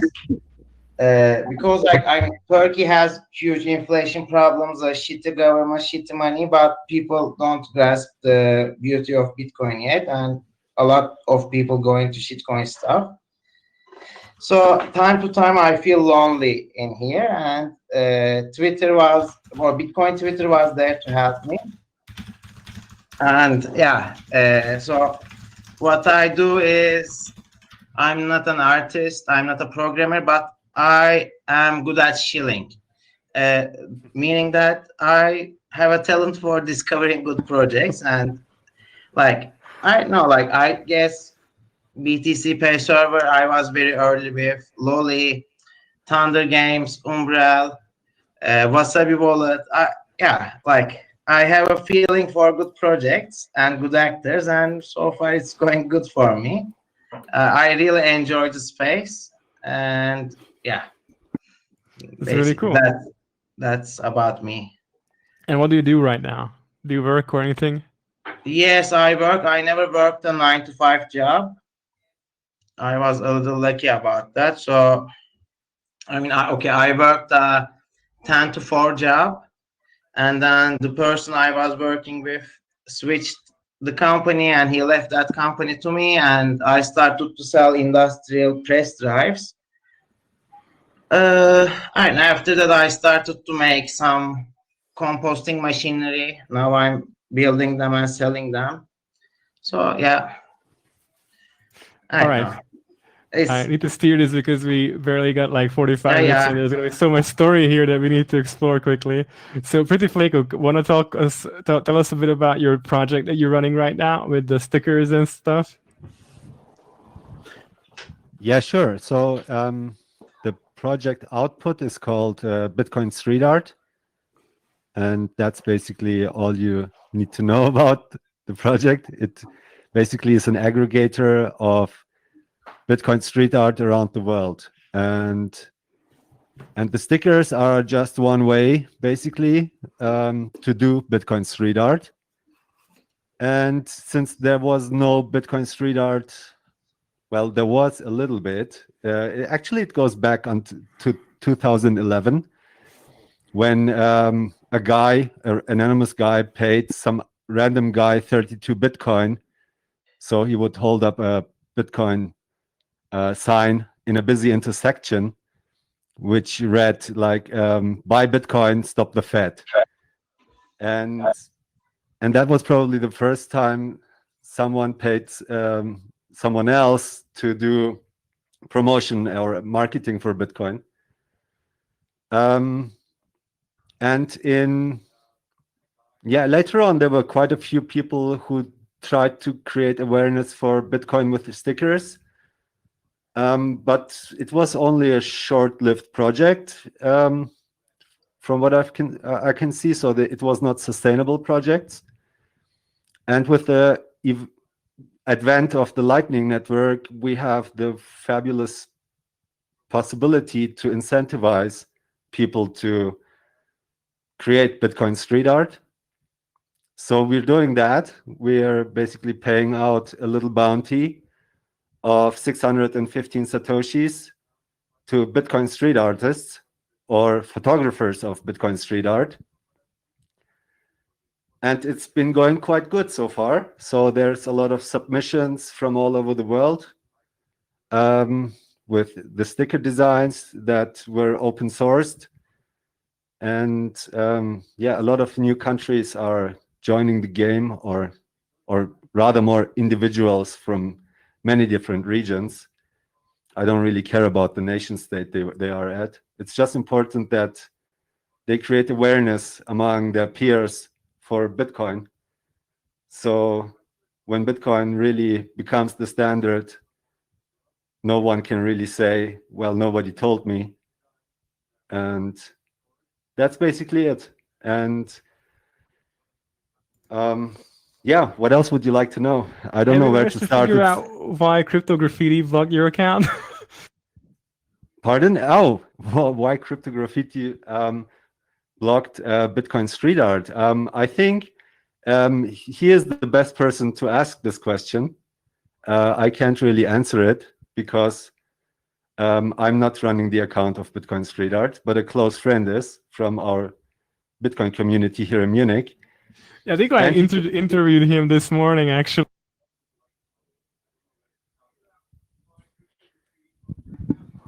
I lost your audio. Can you hear me? I think I interviewed him this morning. We were here like at 7 a.m. this morning. What was his face? Oh my god, I totally forgot his name. Something. Kevin Ravensburg, right? Or was a different guy? Kevin is Kevin. someone who's playing the Bitcoin awareness game. Oh, okay, all right. I mixed them up. Okay, all right, sorry. All right, so I can't tell you why Crypto Graffiti blocked the account. I think there was some misunderstanding probably, but he didn't like something and the way the account operates, but he didn't give a explanation really. Okay, so what kind of plans do you guys have with Bitcoin street art? What do you see like going forward? Other than the guerrilla advertising and then paying people with the project, with the Bitcoin awareness game? I think it's the main story here is not really only just to create awareness for Bitcoin, but it's also an attempt at creating a distributed Bitcoin marketing department that consists of Bitcoiners, and basically to provide them the tools to become good Bitcoiners who can transact in Bitcoin on-chain, on the Lightning Network, with BTC Pay server, sell their own stickers, become Bitcoin business entrepreneurs. If someone can sell stickers, he can sell anything. But we lost you there for a second, doesn't we? All stuff on the internet nowadays, whether it be my physical VPN is dying, or sorry. digital.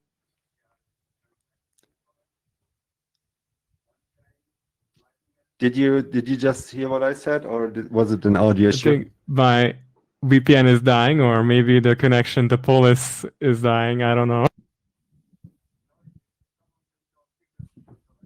Okay, let's have a mic check. Is everybody there? Are you guys alive? Check. Okay, that's working over there. Okay. Hi, Carlo. I'm still here if you hear me. Yeah, okay, all right.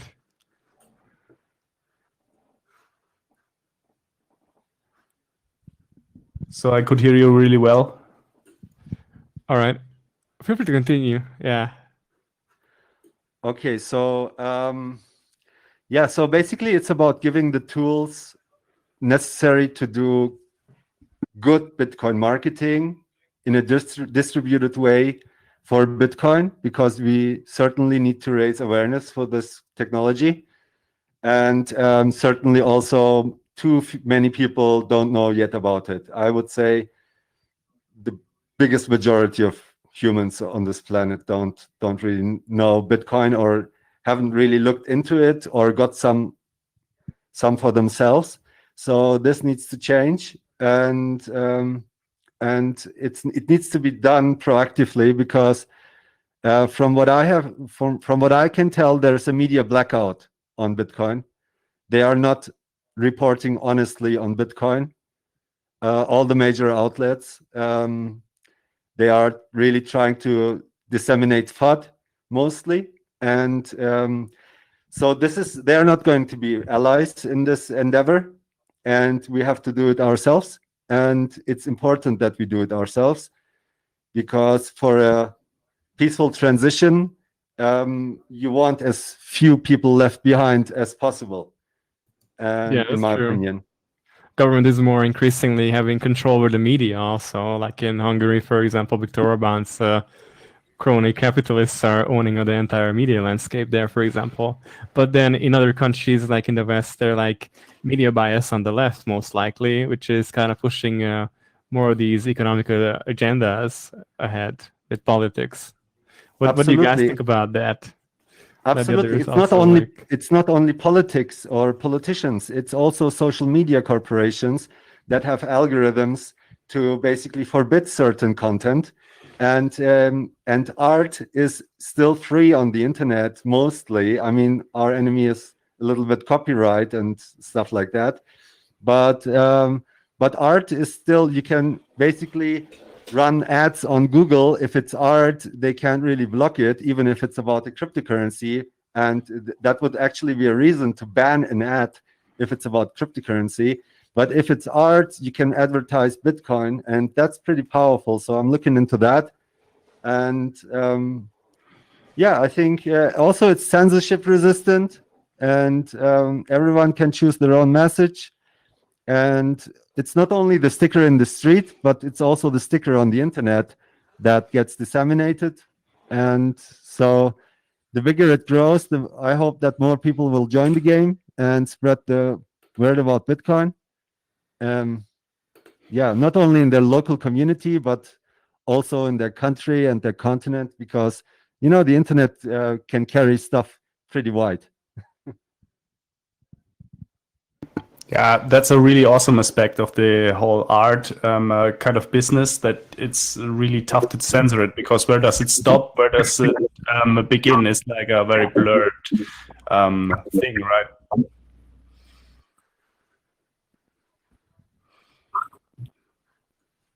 Yeah, it definitely is. You don't want to be accused to be like the Nazis, you know?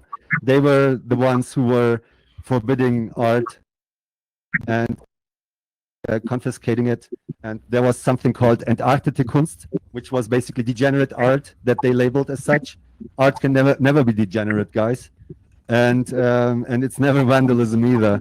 So if you see or hear someone say, man, putting stickers on the streets or graffiti or stuff like that is vandalism, you can tell them kindly to fuck off, because it's, yeah, I don't want to say they're as bad as Nazis, but the Nazis did it too, you know? Yeah, I see your point, yeah. That's a really, really good point. Interesting train of thought, yeah.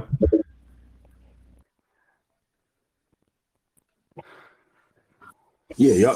You also can't forget that this is it's an underground movement.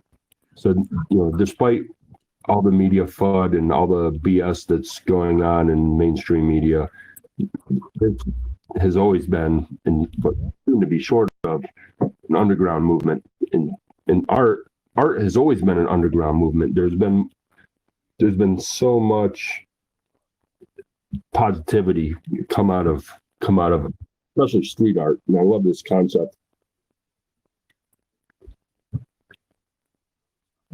Yeah, like there are multiple artists in the space, like BitPaint does really nice graffitis, also legal graffitis actually, in France and other places also.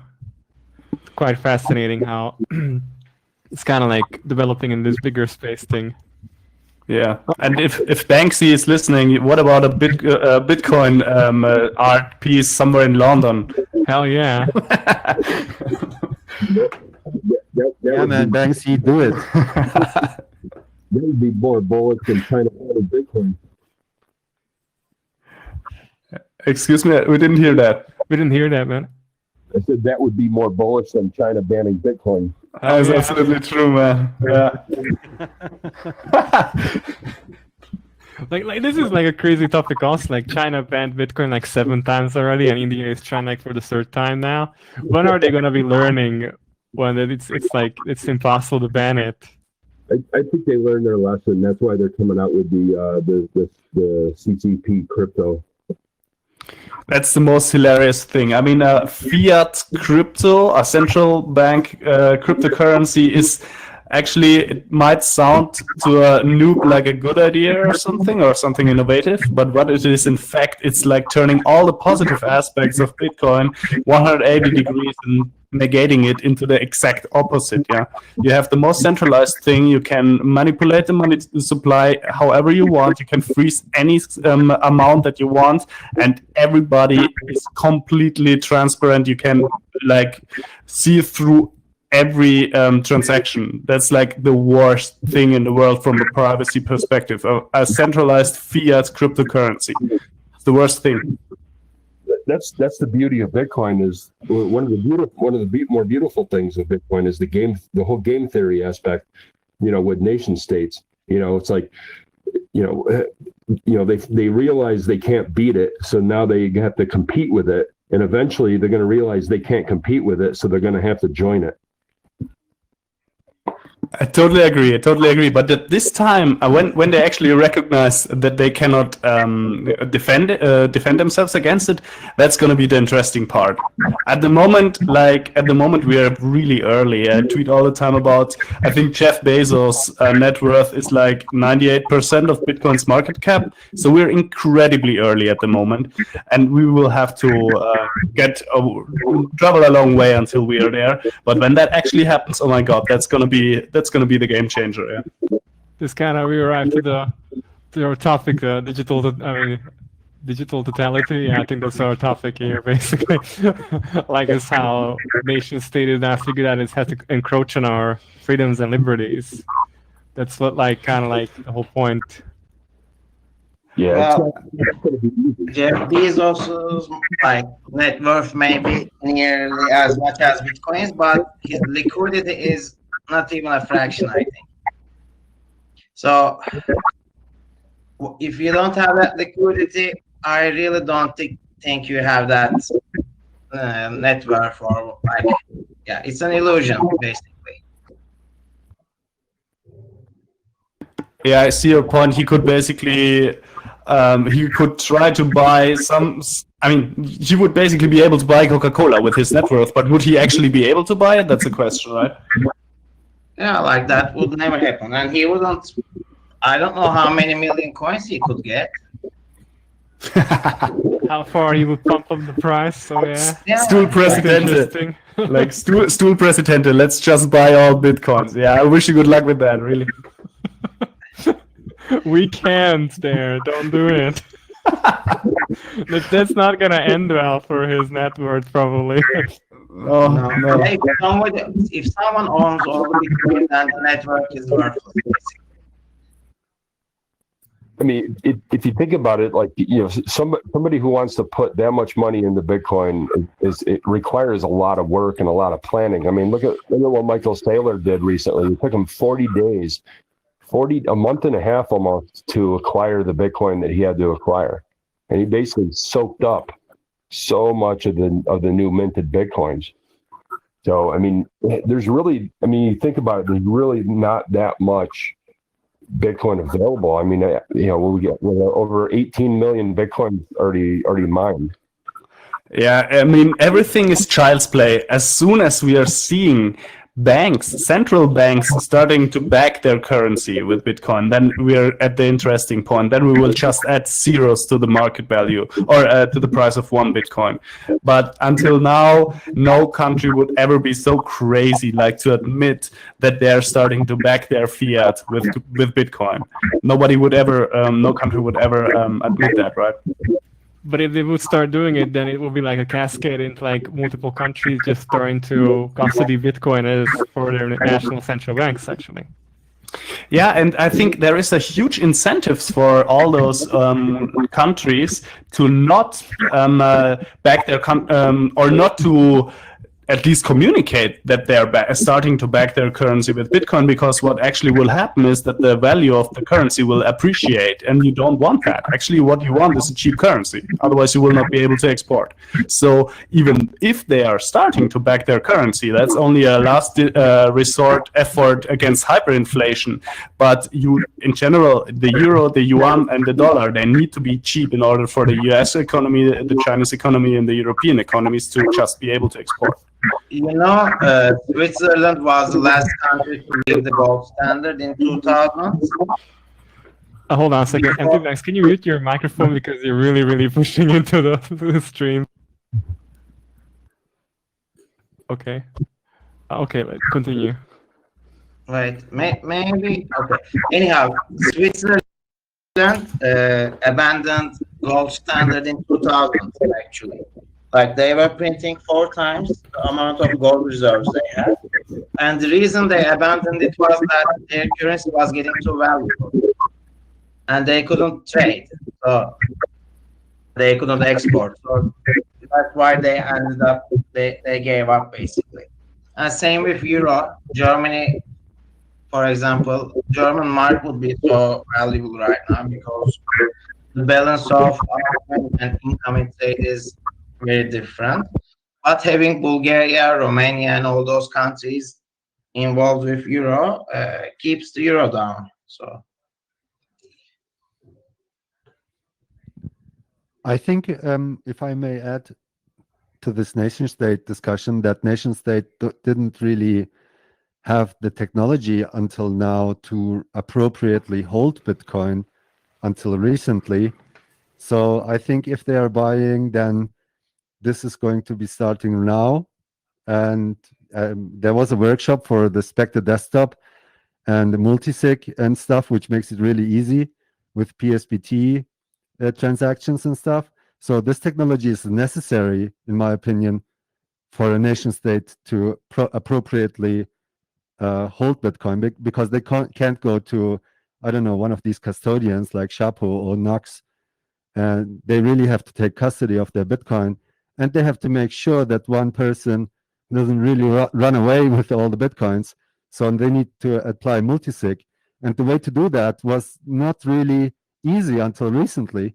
So I think with the technology now getting there, we can assume that they will start, and they won't announce it, of course, because that would just be crazy. But I'm pretty sure they are looking into this. Yeah, and what is the cool thing is it doesn't matter who starts, right?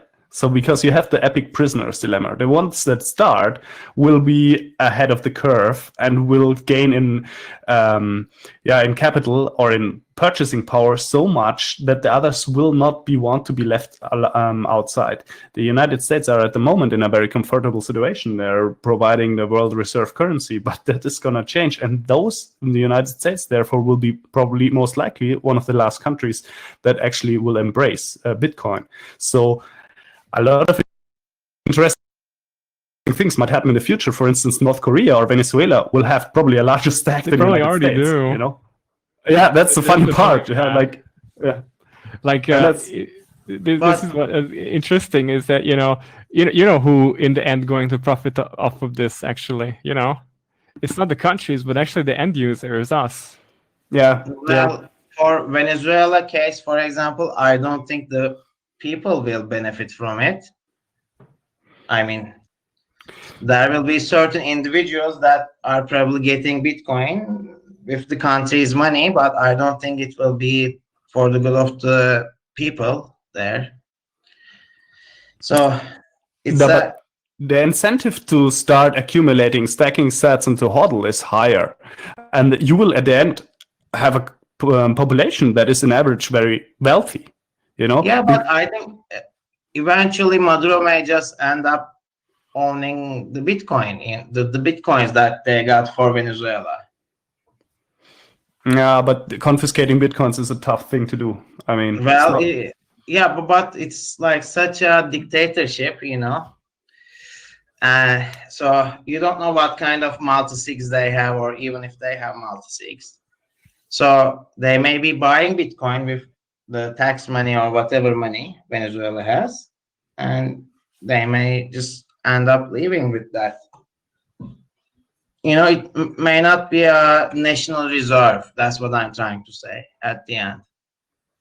Yeah, I think in the end, what will happen, or what is quite likely, what was also very well described in the book, The Sovereign Individual, was that if you have let's say, a class of really wealthy individuals, guys that own, let's say, 6.15 bitcoins, then you would you would find you would find some country that would like to attract the individuals, and they would change the legislation in a way that they attract those guys, and then this country will benefit significantly. They will have a better economic position. They have a lot of purchasing power, a lot of wealthy people. Imagine something like I don't know, like Nizza or a place, or Switzerland, for instance. They just attract people that are wealthy by doing tax incentives for them, and then other countries will become jealous and would say, okay, we have two chances now. We crack down, we start sanctioning them, or we try to do the same thing. Sanctioning Bitcoin is a tough thing. I mean, it's almost impossible. So they will have to become like more Bitcoin friendly on a medium long term, regardless, if they want a piece of the cake, right? Yeah, I agree with that. Starting maybe with Portugal even, or some countries like that. But then again, we said maybe Venezuela is already accumulating as a government. That's the part that I don't like. For example, I'm Turkish. I would not like to make them accumulate Bitcoin at the moment. If I had the power to talk to someone reasonable within the government, let's say, which is really hard to find, and let's say if I convince them to hold Bitcoin in reserves, I don't trust them. They could be gone with the Bitcoin that were bought for the whole country, So corruption, they would steal the Bitcoin and just leave it. Yeah, that would be Yeah, possible. that's what I'm worried about. Really, I That's would why you never need national multi-sig accounts or something that you control, like you control the nuclear launch keys for Yes. things, and have the president ultimately control who gets the money and where. And there's ultimate accountability within one nation how to control these reserve assets. Because if you don't do that, they're just going to end up stealing it. But now, more likely, Turkey, only 5 companies in Turkey got the highest, the top 10 in the list of top 10 companies that got the highest government tenders. 5 of them are Turkish companies. In the world, there's China with billions of population. There's United States with a lot of infrastructure spending and this and that. And 5 Turkish companies got the highest government tenders in the world. You're not alone. The same shit is happening here in Hungary also. That's what I'm saying. And Lőrinc Mészáros's companies are always the ones that are getting the SAM projects and the public development. Yeah. So I rather have countries print money and individuals get smarter and collect Bitcoin. Yeah, it will always be the individual first. I mean, governments in general are not particularly smart. I mean, watch the news. It's like obvious that we will have the early adopters, and those guys will be the ones that have more power over Bitcoin than many governments, and then the governments will be forced to lure them into their legislation, if you want, by incentivizing or by reducing taxes or whatnot. Malta, Portugal, all those countries. Yeah, I see that happening. I think you will not like a country. You need a country with a lot of financial power in order to be able to amass a large amount of Bitcoins. Unless you have the North Korean hackers, they can also do some stuff. But yeah, I think they will have to just try to attract Bitcoiners rather than purchasing bitcoins for themselves, because they will be too late. They will not get it until it's too late, I guess. It will be funny to watch the governments release the pheromones to attract the Bitcoiners. Like I really want to see that happen. Yeah, I think take these pheromones, like give me your Bitcoin, or like no, keep your Bitcoin or yourself within my borders, blah blah blah. It will be interesting. That's what we have been discussing last time with Shinobi already. Like, if you for instance would say Malta is the go-to destination for a Bitcoiner because of tax reasons and legislation and whatnot, then you would be able to even call Malta, let's say, a citadel, right? Then you would have a very Bitcoin-friendly country with a lot of capital and with wealthy net worth individuals, and you would high net worth individuals, and you would be able to call this particular country probably a citadel, right? Probably, Yeah. yes. By the way, I saw you started to work on your citadel. Started with the flag. Oh yeah, with the flag. Yeah, I got mine printed yesterday, so I also started with the flag. But I mean, of course, it's always Bitcoin first and then the flag, but whatever. Yeah, we need to, like, make these kind of things, culturally aligned, and ideologically at least. So how do you guys see, like, the space developing ideologically? Are we going to see more toxic Bitcoiners appearing out of nowhere? Because lately I've been seeing some really interesting development in relation to it, with more newbies popping up and they following the more radicalized ideology of number goes up. What do you guys think about it? For me, I became a toxic Bitcoiner by being a shitcoiner first. So this is something I'm not like. I would be careful. I took the shitcoin detour, and it was quite, let's say, sobering, and it was also quite interesting, and it made me become a hardcore Bitcoiner. I assume in the end everybody will end up at Bitcoin, regardless their journey. Hopefully nobody will take the shitcoin detour, but many will. I assume that nowadays it's less pronounced than it was 2017. Everybody was gambling in the shitcoin casino and the ERC20 tokens, but I guess right now, I hope we did a great job already, this toxic community, if you want to call it like that, and I think we saved a lot of people a lot of money by doing so. Yeah. Yeah, I agree. I think a lot. A lot has been done recently by great educators and evangelists getting creative in this field and really solidifying the knowledge that has been gathered in more than 11 years of Bitcoin. And I think one big challenge is really to keep the important learnings vivid and alive for the newcomers, and to repeat them, be it with bots or with educational sites, because the human memory is short-lived and it needs a few repetitions. And you all remember, you all dismissed Bitcoin the first time you heard about it. It's true. And only after a few repetitions, you really found the courage to look into it. So it's a lot of preaching to be done to keep everyone on board, but also we need to elevate the discussion a little bit and not explain all the time anymore and spend energy on explaining why Bitcoin, not shitcoins. I think we have to find mechanisms and techniques where we can basically establish this learning now once and for all and concentrate our energy on building, because in my opinion, Bitcoin is doing a great job in many things, but when I look on certain fronts, there is still a lot of work to be done, especially when it comes to communities managing Bitcoin. And I think Ethereum and all these people working on that, their foundation is bullshit and it's shaky and it's a house of cards.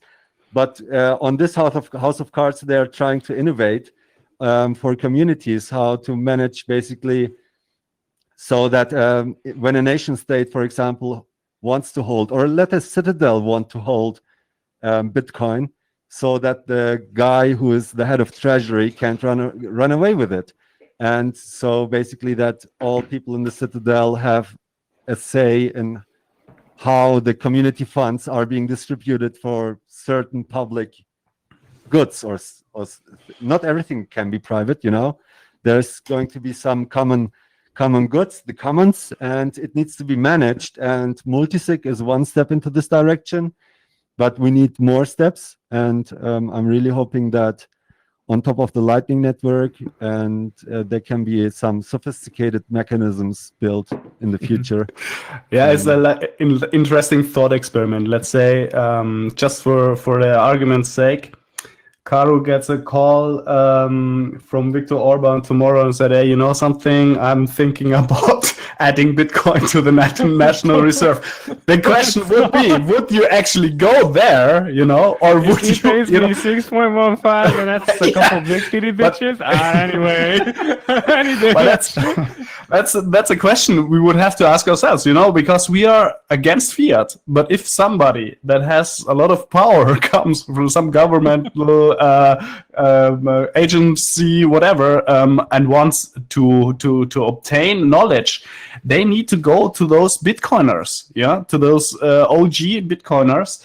And I mean, this is worlds colliding what we are talking about here, right? It was like, you cannot go to Goldman Sachs, right? They can just listen to us all the time and then they'll figure it out eventually. Angela Merkel, if you're listening to this, give me a brief ping in Twitter. Do you even have a Twitter account? I can recommend that. Twitter is a funny thing. Yeah.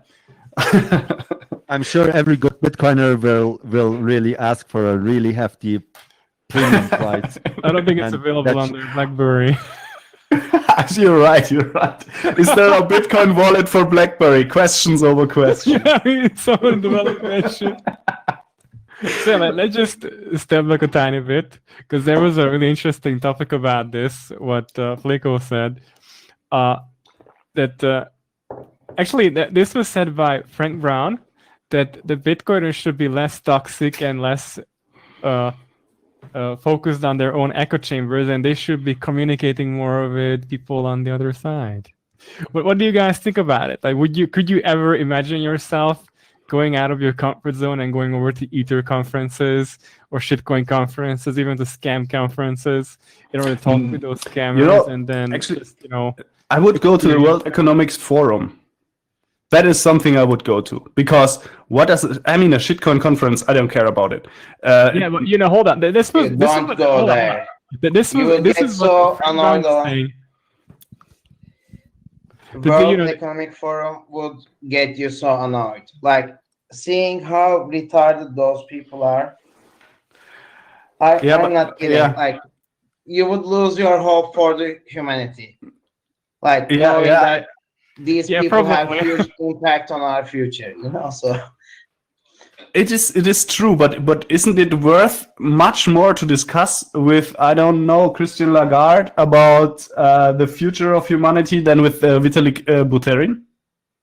Okay, Yeah, according of to course, Frank Brown, yes. maybe you would I talk thought more I likely would to go Vitalik to a Buterin. kindergarten. No, two guys were speaking at the same time. I'm saying I would rather go to a kindergarten and teach them young, you know? Like, Lagarde is a dinosaur already, so whatever. Yeah, let that asteroid come finally. Yeah. Yeah, man. The thing is, the dinosaurs had no chance. You know, the dinosaurs had no chance. But I think we will. I mean, if we finally start embracing money for what it is, a store of value, and you know, actually, that's quite interesting, because people from the samurai side wouldn't agree with you at all, and they would start, you know, shit talking you for it, because, you know, people who's more closely aligned with samurai, they're more open towards having interactions with Monero, because they consider it an interesting technology, for example. And like, for them, it's a different echo chamber that they're in, that they don't like this so-called maximalism, for example, where we do number go up and stack sets, because for them it's more privacy violating and it's unacceptable for their side, for example. I see that point. I mean, yeah, that's like we have several frontiers at the Bitcoin space. Let's say one thing is to onboard the normies that have no idea that they're being ripped off by fiat currencies. And the other thing is fixing privacy of Bitcoin. I mean, yeah, absolutely.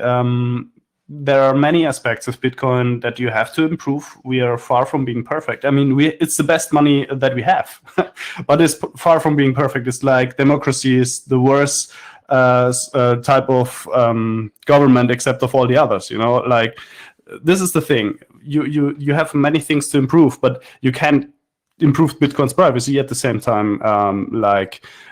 Educate some decision makers on why it is beneficial to not tax your population by money printing and by inflating the money supply, because you will hit the poorest the hardest, and you will end up with an uprise that we see all over the world, and that cannot be in the interest of a government anyways, you know, regardless whether you're a pro or con of governments. But if you're like stealing from the poorest persons in your country, then this is not going to be running smooth for an extended time period. Actually, I'm surprised that we were coming so far, to be honest.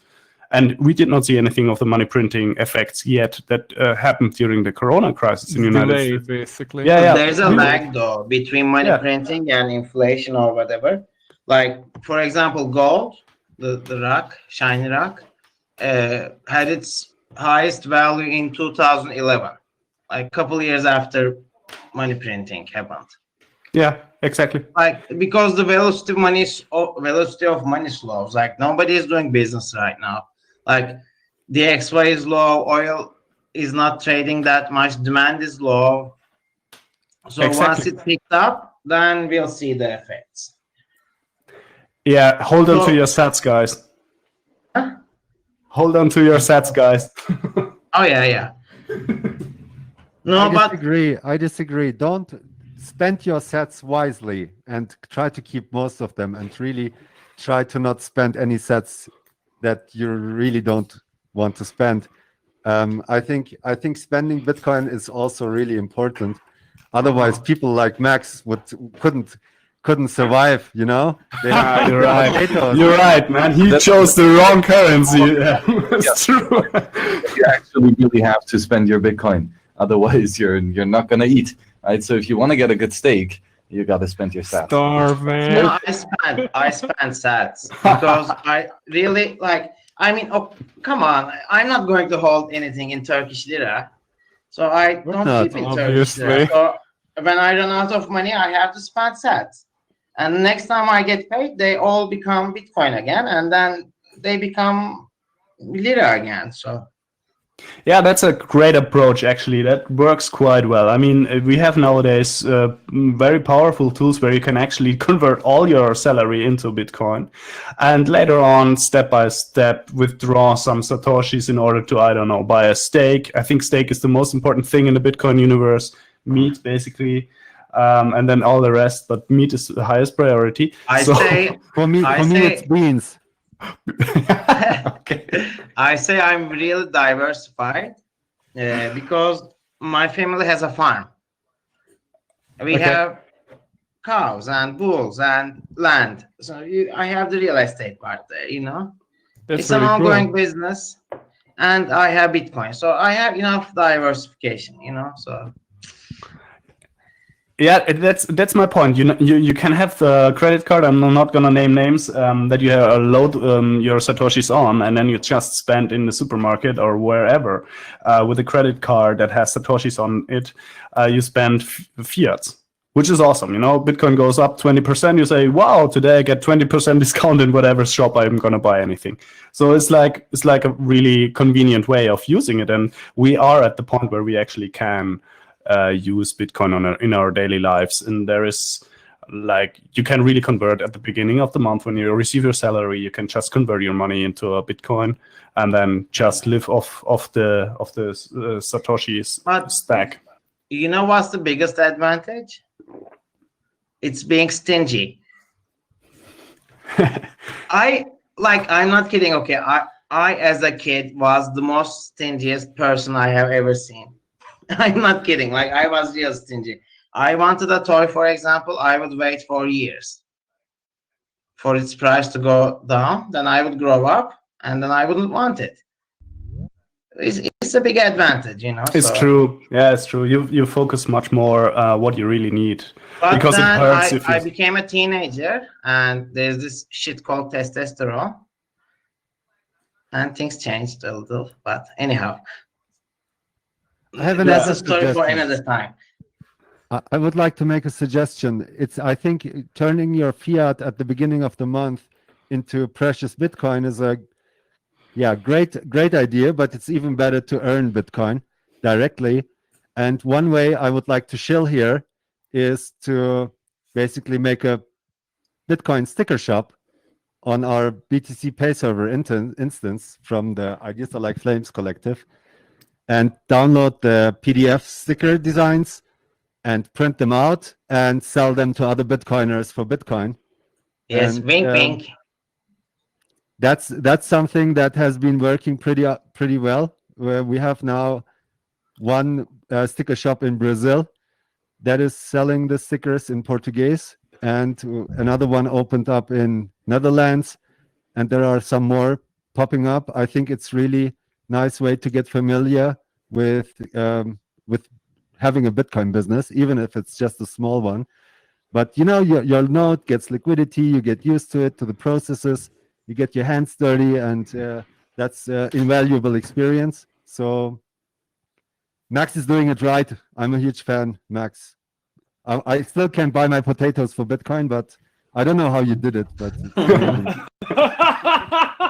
No, actually, I'm telling you, local farmers. I'll market- sell you potatoes for Bitcoin, by the way. No, I don't want this anymore. No. But I'm telling you, the actual entrepreneurs who Everyone provide- is a scammer. and convince them because Bitcoin is made for entrepreneurs. So if they're actually good entrepreneurs providing a good service, they want to have a good money to be rewarded. So they're going to get it pretty swiftly.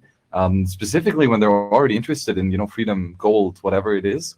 It can be decently successful, and you don't need much. You only need a couple suppliers of the stuff that you really want, and like a couple good butchers. If you get that, to be onboarded, that's fantastic. I just had a phenomenally beautiful steak paid here in Paralelnipolis for Sats, and the actually huge plug. If you're ever in Prague, if you're ever in Paralelnipolis, Sushi Vidushi is a damn delicious restaurant, and the dude is incredible and demands to be paid in Bitcoin. So that's where you're gonna get some high quality sushi and steak. Great. By the way, pretty. So the prices I get for stickers are cheaper than the bounty you pay. yeah, that's a good arbitrage opportunity. You can make money. I did run the numbers. Very good. And the incentive is there. I mean, seriously, it's 615 sats. Yeah, if you can print stickers cheaper than that, then you can make some. You can stack sats by spreading the word about Bitcoin in your local community. So Yeah, I'm hosting my first meetup next week, and I'll hand out some stickers, and I'll ask people to install Vault of Satoshi and the Telegram bot. But I donated ahead of this to the Telegram BTC Street Art bot, so I feel comfortable with that. yeah, I'll abuse the Satoshis, basically. it's a very fresh release. Make sure to check it out. Thank you for shilling it, Stackmore. We It's have a good. Telegram bot. We have a Telegram bot where you can get the stickers, where you can apply for bounty, and you can donate to the bounty pool, and you can also, there are links to shops that sell the stickers. So the ideasallikeflames.com shop is in it. The Fulmo guys have a shop. There's a shop in Sao Paulo and another one in Netherlands. I don't know the exact location, but yeah, it's a good starting point if you want to get involved. And yeah, also a good way to basically get your hands dirty with Bitcoin with small amounts and have some fun. All right, I think we reached the end of this show because we need to start switching. No, Yeah. I'm kidding. Yeah, we could stay here all night long, but we need to keep going and keep the show going. Well, I thank all of you for coming, and Chep is gonna be staying with me. And so yeah, thanks guys for coming. I really appreciate you coming and talking to us and all the viewers who are listening right now. Yeah, the Institute of Crypto Anarchy. Oh yeah. Okay, goodbye, guys. Yeah, it was a pleasure. Yeah. A pleasure. Yeah. It was a very All big right. So This is incredible that we got so many awesome people involved here.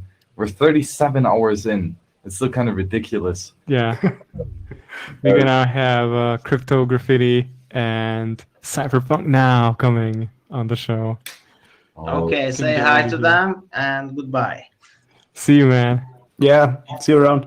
So we're gonna move from one awesome show next. This is gonna be fantastic about the intricacies of beautiful Bitcoin art and that free manifestation of free speech. Yeah. I'm really looking forward to this one. Yeah, oh yeah. All right, you guys can unmute yourself because we're starting right now. Welcome to the next episode of the Bitcoin Rehab Show. Hey, guys, thanks for having me. Hey, no problem, man. It's really a pleasure having you too. And like you guys are my two favorite artists either way. So other than a couple other guys. So tell us a bit about yourselves. How do you guys get involved with Bitcoin art and art in general? Cypherpunk now, you want to go? Okay, all right. Yeah, well, for me, it starts with Parallel Polis, which we started like 7 years ago, and I did the graphic design for this project and complete like visual identity. And yeah, also I was buying Bitcoin and spending it for coffee, and that's how I get in. It's really cool. Like I saw like all the movement before that. I think it was the Totogen group that was previously that started the group, right? Exactly. With the red prints and things like the activist thing they did. But yeah, and then it somehow turned into the Parallel Polis. The Parallel Polis, yeah, basically. Quite interesting, yeah. Parallel Polis is one of the projects of the group Stolen, and yeah, it's actually running last years, and yeah, that's it. Cool. All right, how about you, Cryptography? Yeah, so it's kind of a loaded question in that like there's the how'd you get into Bitcoin, where it's like how were you introduced to it, right? And then there's the how, like what life experiences have you had that made you like primed to even like learn, like actually accept what you were hearing when you first heard about Bitcoin, you know? So it's kind of like the surface level one and then the deeper one, which I think is pretty fascinating, because I've found when I ask people, you know, how did you get into Bitcoin? If I ask it like 3 times, then they start to like dive in more about their personal situation. And so, yeah, I mean, I just got in seeing a need for art in the space. It was early. I was working on a startup, and the developer asked to be paid in Bitcoin. And then this was way back into 2011, and I just needed to make a gift for him for helping me out with the startup. And so I started thinking of what I could give him that was related to his hobbies, which was Bitcoin and like RC planes. And anyway, that's what got me to start exploring it. But as I learned more about what it was and why it was important, then I just saw that, all right, if this thing's really going to grow, we're going to need all different walks of life involved. And at that stage, it was, you know, a lot of the cypherpunks and libertarians, and just not much in the way of creatives. And so it was risky, but I saw the importance of it, and I wanted it to grow. And so I couldn't code, and what I could offer up was more on the creative side. And so that's what got me to look at it closer. That's cool. Yeah. Yeah. You did say 2011. What do you say? Did you say 2011? That's when I first heard about it. Did the first piece more 2012. I did these little resin sculptures.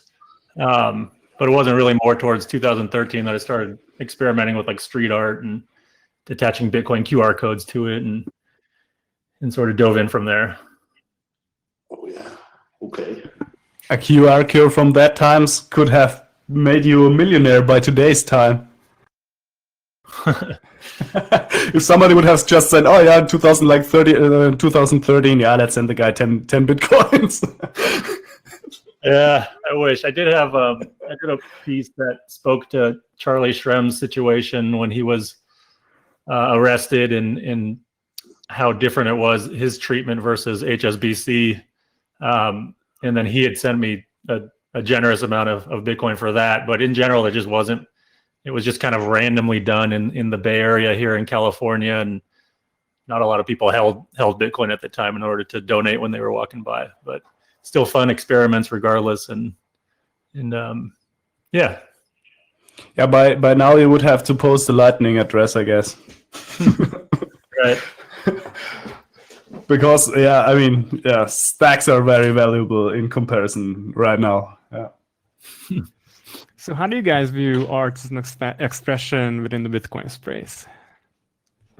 Once again, I didn't understand very well. How do you guys view art as an expression within the Bitcoin space? What does it represent? What does it kind of give for people as a message in general, or how do you view it? Well, I view it as last underground on a planet, which happened, but it's still not public. I mean, we are waiting for the hyper-Bitcoinization, but well, this is like the time before, and I find it exciting. I actually am not looking forward for hyper-Bitcoinization, because this is for me like something which is comparable to dance scene in the 90s and punk scene in 17th or whatever. Like this is the, oh yeah, like you don't want it to end basically, right? Because when we reach hyper-Bitcoinization, it's just going to end because everybody's going to be just using Bitcoin, and then it just loses that aspect of generating culture alone by itself. Oh yeah, isn't it interesting that Bitcoin generates culture by itself? It's true. It's true. Yeah. What do you guys think about it? Yeah, I think it's. I think the work that you guys are doing is so important because it highlights why Bitcoin is so important, and really depending on who you ask, we're at a point now where asking like how you define Bitcoin culture. It's kind of like asking like how you would define something as generic as like money culture, because there's such a diverse group of people in the space now that those that religiously follow charts to day trade Bitcoin, they're gonna have a much different perspective on what the culture means than people that are working on Taproot. But I think that is a good thing because it means we've grown to the point where there is diversity in the space, and there's only so many cypherpunk anarchists that are writing code in a squat to go around.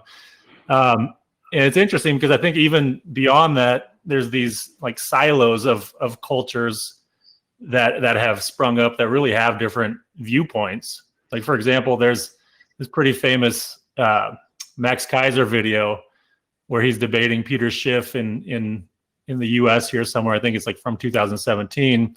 And Max is just doing his thing, he's going off and arguing with Peter, and it's pretty hilarious. But one of like the top comments on Reddit was that, and I'm paraphrasing, but it's this guy's an embarrassment. He should be wearing a suit if he wants Bitcoin to be taken seriously. He should stop yelling. And I'm just sitting here shaking my head because that same clip on Twitter would be praised. So and I think this kind of speaks to what I was referencing earlier, in that there's these different stages of the rabbit hole that people go to and can fall into, and a lot of it depends on their prior life experiences. Like if you grew up and you had a cushy lifestyle and your biggest problem with a bank was something like an overdraft charge, then your ability to grasp the importance of what this is about would be different than like I don't know, like the Egyptian owners of the Tahini's restaurant. Those are the guys that just put their company reserves in Bitcoin. They had issues with moving money after the government would freeze it frequently. So their experience would be totally different. But I think that's a good thing. It shows that the space has matured and more people are getting involved.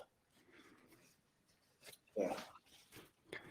Yeah, I think it's funny because at the moment we are, like you said, we have silos of people interested in Bitcoin, but in the end of the day, everybody touches the yuan, dollar, or euro bill several times a day, and every person on the planet has to belong to one of those silos sooner or later.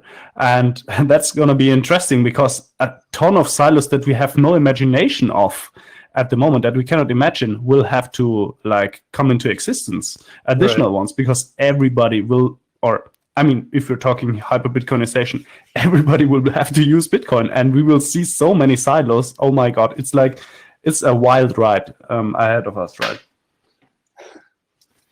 Agreed. I think you can see this reflected in the art too. Like for instance, when there was the big run up in 2017, there was a lot of art that came into the space that was just like chart based in Bitcoin logos, and it kind of spoke to what people were experiencing. Right? They started looking at Bitcoin to make money from it, and then maybe some of them left, but maybe some more started to look deeper, and then their art evolved as well. Like the Bisonacci ones. Like the what? The Bisonacci ones, or how do you spell his name with the Bogid? Which one is it? Yeah, the Bogid. How do you spell it? The guy, when he's with Bogdanov's there, and the guy is like trading and they're controlling. Right. Yeah. I do think it's an important time for Bitcoin art because of how much is happening with other platforms and other protocols.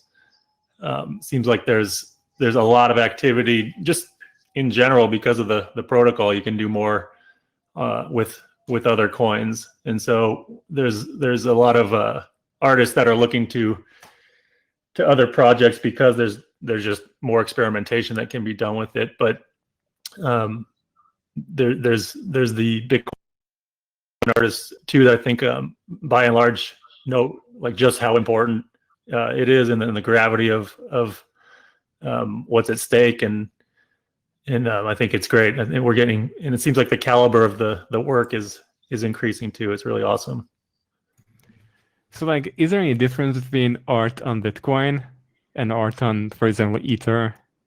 Can Ether even generate anything at all? If it's even generating something? I see Cypherpunk now is like, but a valid question. So tell us if you know something. You know what?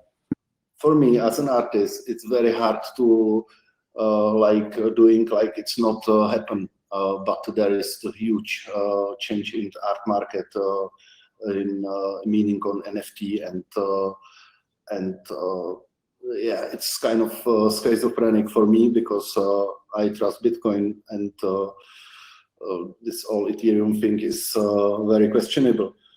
But there is some collectors who are putting big money in this, and they have to trust it will stay valuable in next 50 years. So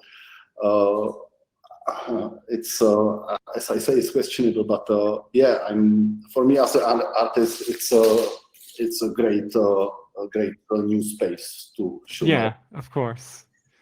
How about you, Graffiti? How do you see like NFTs? Have you ever tried those things?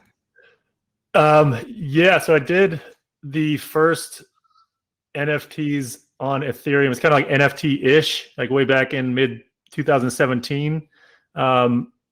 The guy that Travis, who runs the Bitcoin meetup in San Francisco, I don't think he's currently running it, but he had a project that's now defunct called Curio Cards, and he asked if I would be the first artist to do it on Ethereum. And so it's sort of NFT-ish because it's not one of ones, but it's still similar in concept in that there's this provably scarce art. And so I did some Bitcoin related art, and then there was some issues just because it hadn't really been done before, and not only with that specific startup, but I haven't revisited it, and it's not. I think there's value in them, and I think it's no mystery why there's a lot of artists that are exploring it. You know, the secondary market, the kickbacks for artists, the the community, everyone supporting each. I think I think in a lot of ways it's a really beautiful thing.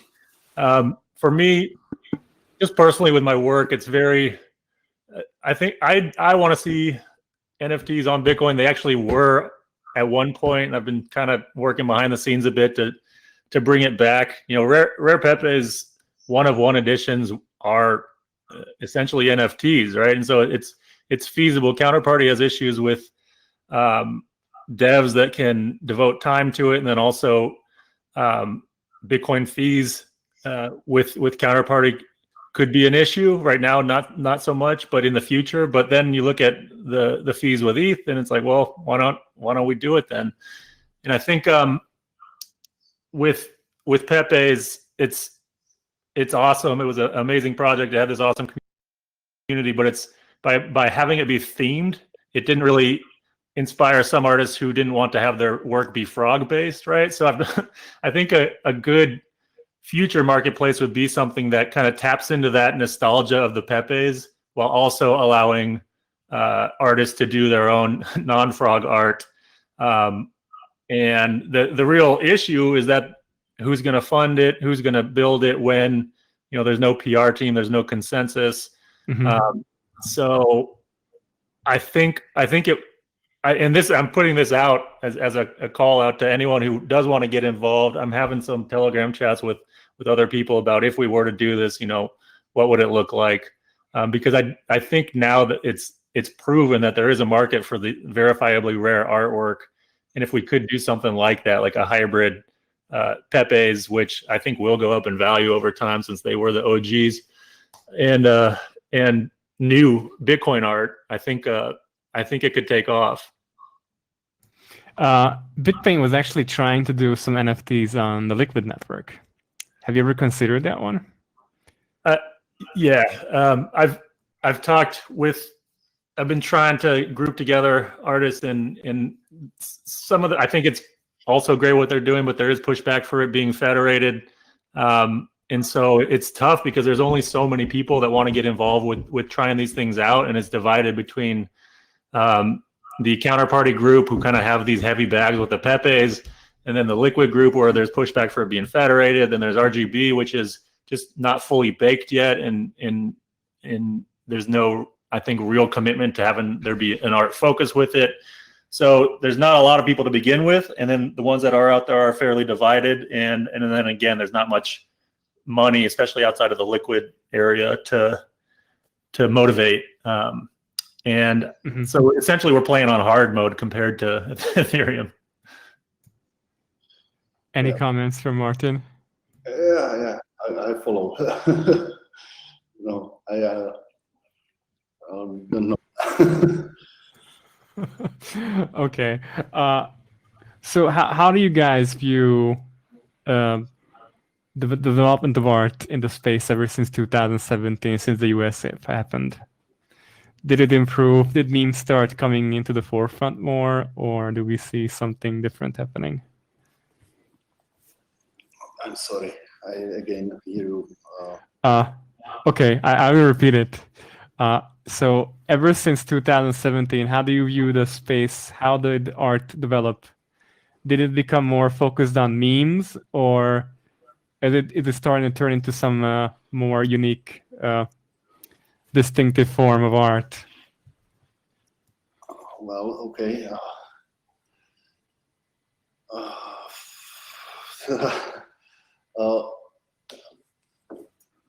I don't know. Can Cryptography answer, please? Yeah, there's both. I think just in general, it brought a lot more people into the space, and with that came the memers. And I think memes definitely can be art. It's one of these things where it's kind of straddles and blurs the lines of art and comedy and a number of different genres. But it definitely plays a part, and especially with something like Bitcoin, which is this very straightforward, I think because it's so important and the subject matter for what it has the potential to do is so serious that the memes kind of like let some steam off. And then since it's a very straightforward protocol where it's purposefully not able to be messed with, we need these other outlets. It's why I think people are just so hungry for content because there's not much in the way of like creative culture with development of Bitcoin that it's why you see whenever someone mentions Bitcoin like a celebrity, everyone just immediately runs to it. It's needed. The memes are important because it kind of feeds into this cultish behavior, and I don't say that in a bad way. I think in order to get this concept off the ground and have it be commonplace, you need almost cultish behavior so people can recognize that there's this pride in it and this group of people that will do anything to have it succeed because it's so important for humanity. Mm-hmm. Okay, let me steer the topic a tiny bit onto art sales and stuff. Martin, you've been doing art for Hackers Congress every year. How's it been going ever since then? Have it been becoming a major attraction point for the event that you always create art, brand new ones for each Congress? Okay, let me talk about this. I did graphic designs from beginning, and I also in that time get the screen printing table, and I learned all the process in like a few years. And the first art I print for Parallel Police or for Hackers Congress was 2017. And it was just from pure enthusiasm. I didn't even think to sell it. It was like just because I love screen printing and I had some ideas which I printed, and it sells. It all sells. So I was like, okay, this is like crazy, but I didn't pay many attention, and I still been working like freelance graphic design, and it took me till 2019 when I switched from freelance graphic to the like Bitcoin art, and now I'm doing only Bitcoin art or related art, and it's much more fun. And yeah, I saw very well on congresses, and this year it's all fucked up. But yeah, because of Wuhan. Yeah, it's complicated. I had a plan to travel like a lot of congresses this year, but it all was cancelled. So I'm concentrating more for Twitter and my webpage. So yeah, like your last picture also turned out really great. The Bitcoin tree with what you submitted into Citadel 21. Oh yeah. Want to talk a little bit about that also, like with the whole work on Citadel 21? Well, yeah. I'm doing the graphic layout for printed version now. I did 2 issues, and next week I'm gonna start the 3rd. Oh, that's cool. That's what I wanted to ask. Yeah, and that's just the best work. You know what? I'm doing this for Bitcoiners, and it's from Bitcoiners, and also Hodlonaut and Katoshi are super friendly. They didn't tell me anything about graphic, like in the meaning, like I have to change anything or whatever. So it's all artistic freedom when you're developing them, right? Yeah, but completely. That's really cool. It's very unusual, and yeah, so I'm enjoying this cooperation, and yeah, I show my artwork there on the first issue, and I didn't know at the time that there will be some printed edition, and that's the Bitcoin Tree cooperation. Yeah, I forgot the name of with Oxtail, and he did write a beautiful text, and it fits to my image, and so we presented there at the really nice Citadel. Do you It's plan on? beautiful. Yeah, sorry, go on. No, I just huge fan of the work you're doing, Martin. The issues are absolutely amazing. Oh yeah, thank you. Maybe Chet wants to ask something. Yeah, I'm in the meanwhile tweeting about memes and stuff like trying to cover everything a little bit that we are discussing here. So I'm like feeding it directly to Twitter. And I give you the space because my art, my knowledge about art is very limited. Yeah, like yeah, this is like interesting because you guys are artists, and I really love art also because I'm quite an art collector as a furry. Since yeah, I know that this topic just kind of randomly came. I didn't want to talk about it, but this kind of just since art is kind of like important to me also to work with because I've been working with many artists over the years, and it's just kind of fascinating looking like these type of arts related to Bitcoin and like how this kind of portraying Bitcoin and the space and people's culture that's kind of developing in the entire space, basically. Yeah, just quickly about that and how it relates to Citadel 21. I think it's so important that we have a zine like that to highlight the creative culture. Yeah, Bitcoin, especially that. Yeah. Early on, Bitcoin Magazine, I was intrigued by some of their early issues and the art that was in the magazines, and I really gotta give props to Hadlanat and Katoshi and the whole team for highlighting artists and musicians and writers because we need that to spread, And they were great also with working with me, much like the layout with you, Martin, where Hadlanat just asked me, he said, "Hey, do you want to do this?" And I said, "Sure, what are the parameters?" And he said, "There are none," essentially. So complete creative freedom, which is, of course, something that every artist wants to hear. But yeah, just in general, to be able to show that there's a variety of people that are in the space that are thinking differently than what you might typically just find with online, right? We need to have all different types of people involved. Yeah, I was also thinking, like art would also be literature, and what is completely missing at the moment, and probably that is something that really is like sort of sad for me, is like sci-fi movies or books that are having this topic of hyper-Bitcoinization as a main theme, like the story from the Citadel, a time travel story from the future. That is something really cool, like really cool to read. Obviously, sort of sinister, but I think you can really make this into a really awesome read for a general audience, not for a hardcore Bitcoin. It's kind of missing, yeah, that's true. Group, but just like write a nice book, let's say, place it in the year 2030, and then just go for it. Explain how Venezuela became the most rich country because the people were stacking their sats over there because they understood why.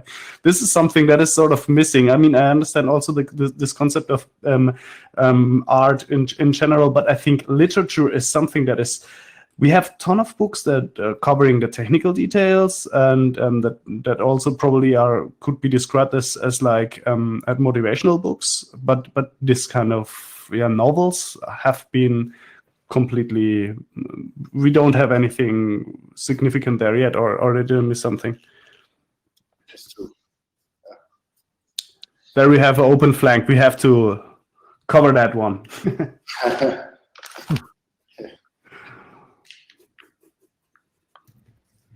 Anyone want to comment on that? Well, it's not up to us.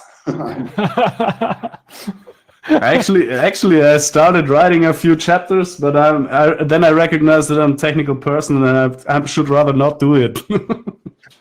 I'll help you. Yeah, I will put it in GitHub, and everybody can write something. Yeah, that would be quite an interesting collaborative work. Yeah, collaborative artwork. Yeah. So yeah, let's just steer this a tiny bit. You guys know Pascal Boyard, right? Yeah, I love his work. Yeah, we love his work. Yeah. What do you guys think about his more how would I say, his style, or like, you know, the protest artworks and things he's been doing?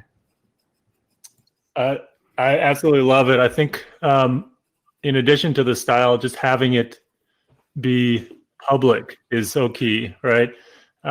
Because we have sort of our Twitter bubble, and in getting it outside, it's everyone kind of already knows on Twitter why this is important, but being able to have it reach outside, you know, quite literally is key, and to be able to reach people who would be intrigued to know, you know, what is this artwork all about and what is it speaking to. What do you think about it, Martin? I didn't catch the beginning of the answer, so I'm sorry, I'm lost. So You were busy. You were busy, right? So yeah, we were talking about Pascal Boyart's activist art form that he does. You know, he had like multiple street arts about bank bills and stuff like that. What do you think about those? I don't know it.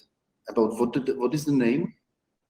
Pascal Boyart's Yeah. art form. Yeah, Oh, right.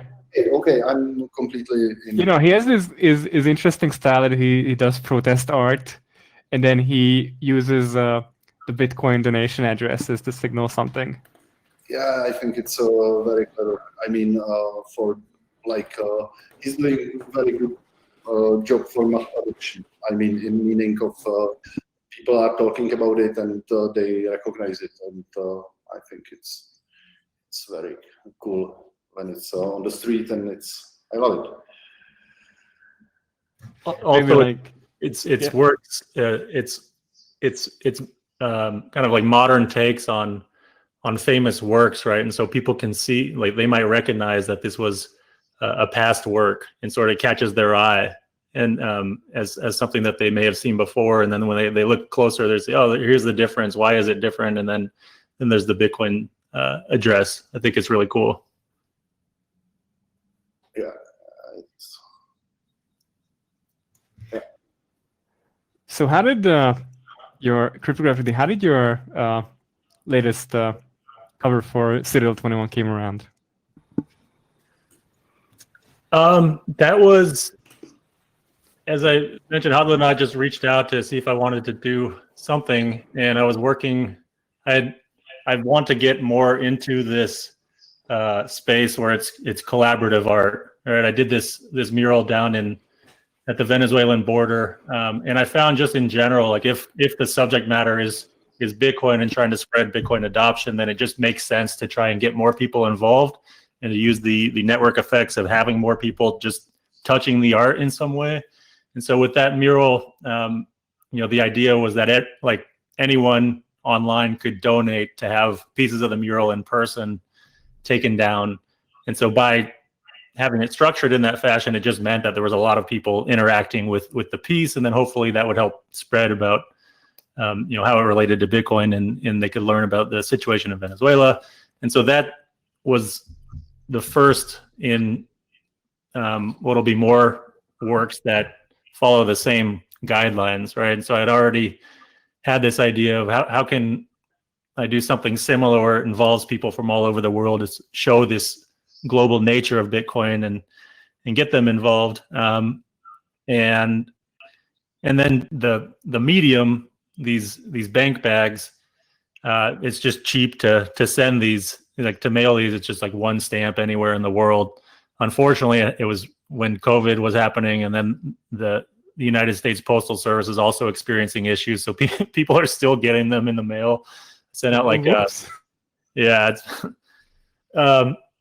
But there were still dozens of people that got them and were able to participate. And yeah, so it was just this idea of trying to show how this movement touches people from all over the world, and why we should be proud to have gotten to where we are now, which was an uphill battle and against many odds. And so sort of a celebration of sorts that we've gotten to this point, knowing that there's going to be a lot more work ahead. Do you guys plan on doing collaborative art with other artists on to Citadel 21 or other venues like Paralympipolis? Actually, not so much. I mean, in Parallel Polis, it's all like, I mean, we never think about it actually. And by myself, I know I should make some more like collaborative art, but I'm so busy on my projects that I have no time for it. How did the Bitco one came around, actually? You never really told me about it. What do you mean? The Bitco collaborative art. You know, the one you did with Bitko Junovsky. Yeah, that was very like fast. It was a few days before Congress, and it happened just by a few emails, which, you know what, I think, I feel we should give more time into it if I have to comment it. Oh, I see. You know, at least, you know, these fast ideas kind of bring out the best usually, because that's still the one that hangs in my room right now. People have less time to think of excuses, right? Like you have to organize yourself in a way that you don't have time for panic.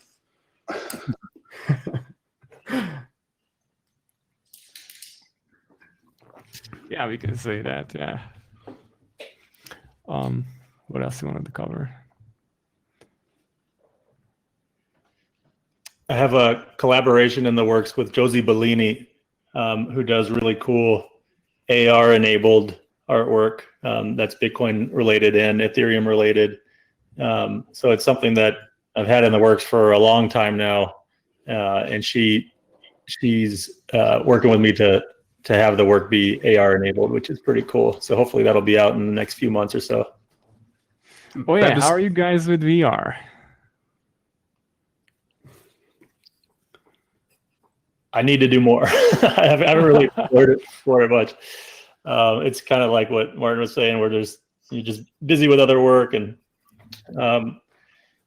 yeah, I actually with the Bitcoin rally guys, the Mount Gox, the Mint Gox, you mean?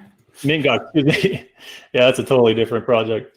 Yeah, I did something there where they essentially did the heavy lifting and just asked me for images of my work. But yeah, could definitely stand to get more immersed in it. Yeah, I think it's also a very interesting thing, this AR or VR topics, because what we are seeing is that all those platforms are being centralized, and how do you want to get your art, Bitcoin related art, into digital projects that are super centralized? You know, like Microsoft has this VR Altspace, I guess it's called. And you have, of course, this huge online games, but you cannot, like the providers, like let's say the developers, they control which content is being like projected in that virtual reality, and there you have a tough time, I assume, to implement some sort of, I don't know, like Bitcoin art if you want. Huh? This kind of reminds me, it's going to be interesting for Microsoft to look back that Reckless VR show today with Smuggler talking about smuggling things across borders. Oh God, okay. But that's also some sort of like massive centralization of power, and what you like show to the people, to the audience, that is getting bigger and bigger. Most people are scared of getting out of the houses. They would rather put on some VR headsets and stay in their cozy virtual reality. And I think that's the future of advertising, and also probably the future for art, most likely. That's something nobody can ignore. And then what do we end up? How do we fight censorship in a virtual reality, right? It's really hard. Like, for example, like Linden Lab tried to make a virtual world called Sunstar, but it's kind of closed down because they never managed to gain traction. Because there's some other fundamental issues that were going on. I don't know if you guys ever heard about it. You were lost for like 3 seconds. Can you repeat? Oh, sorry about it. Do you hear me now? Yeah.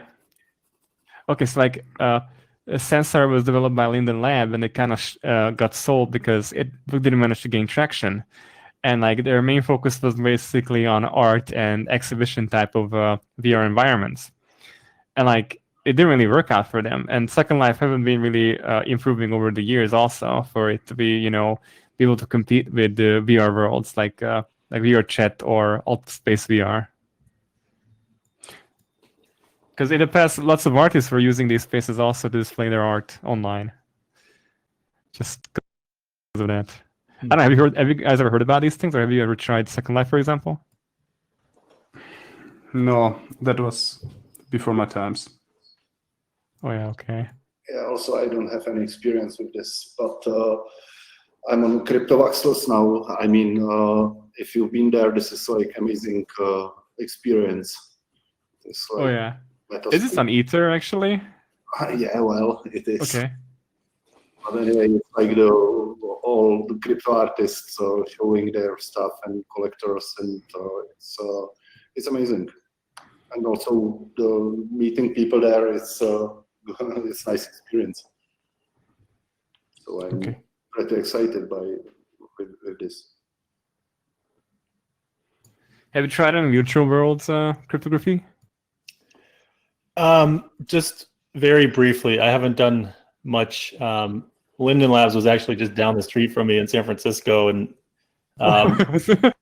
yeah, this was. I'm not sure if they're still there, but yeah, you know, I've not much experimentation. Uh-huh.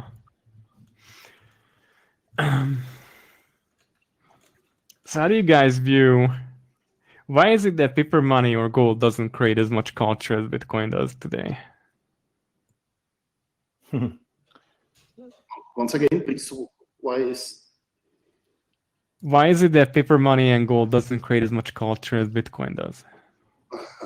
Is it because it's properties, or because there's more human organization behind it that that defends it or something? You know what? Like the driving force. I think what we are missing here is Bitcoin is 10 years old or 11 years old, and fiat monies are like 300 years old, or dating back further, and gold is around since 3,000 years. So I guess in the beginning of gold and fiat currencies, there was quite a large community. Okay, fiat currencies probably not, because they were enforced by governments, but you had the gold rushes, and there were those were just gold rushes. We were trying to get rich quick, basically. Gold didn't create like a revolutionary space environment around it. That is the question, right? Because I mean, back in the days, we didn't have the internet. We didn't know what the people were doing. Yeah.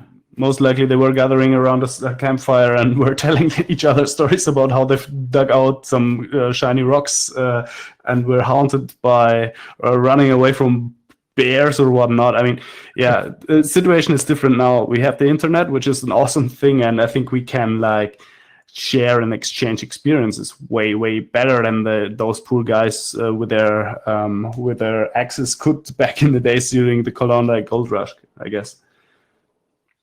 Yeah, and also there is the whole philosophy behind the Bitcoin, and it's like bringing some new, like the life experience. So it's like the artists, you have many to comment on Bitcoin. And also because it's new and only 11 years old. Yeah, we have to pave the new way at the moment. You can argue that with like hip hop, for instance, that the fiat is like it's almost every other lyric for some artists. So it's out there and held in high regard. But I think that's when you'll know that we've reached hyper Bitcoinization, is when the artists with the gold teeth also have the diamond studded QR code around their chain and or the ledger on their neck or something. Oh yeah, like the Lil Bubble, the guy who does the music. That's also interesting how he incorporates all these elements into his music, actually. Yeah, and you would think that, especially with how art, like mainstream artists want to be known as being on the cutting edge, you know, that it would have caught on even more so at this point. Like I think we'll have the Michael Saylor version of an artist who just goes all in and explains why they're doing it and why, like, in lyrical form, why it's the move, and then it'll cause the kids to start having a closer look at it. I am kind of shocked. I mean, Kanye, I'm also curious why he just had that one sentence about it. It's like it seemed like he was in, and this was a couple of years ago now, I think. I'm pretty sure he is in. Right, but there hasn't been much like talk since then about it from a cultural perspective or just in any regard. Yeah, it's true. We're not there yet, I guess. Yeah, there is still a long way ahead. Far away. Yeah, that's the problem. It's a huge chance, right? I mean, we are the ones that like determine or define the future of that protocol that is Bitcoin, which is awesome, and a huge responsibility if you think like that. Yeah. How do you guys see yourself, like what you guys gonna be doing in like 5 or 10 years as an artist? I think it's still the same. I mean, yeah, that's. I'm really enjoying my work now. After many years, I feel freedom, and I hope we're gonna stay.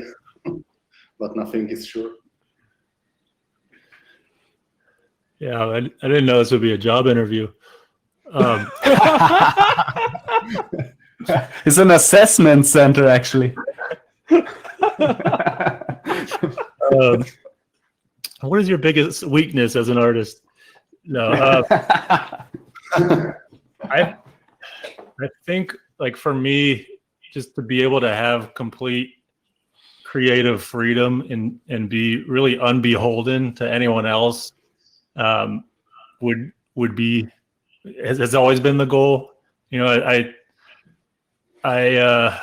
have artists in my family, and when I was starting to get into this, it was also seeing some of the trials and tribulations that they had in working with dealers and galleries, and it's going to be short-lived. Like the days of giving 50% of your income over to someone else when artists are required to do so much of their own promotion with social media, and there's a lot of aspects to it that are just not, they're just kind of scammy too. Like there's oftentimes artists won't get paid because the dealer will need the money for a different show that they're trying to hold, and then the payment will be delayed. And so anyway, like for me to be able to just do this on my own and to be able to think up my own concepts and not have to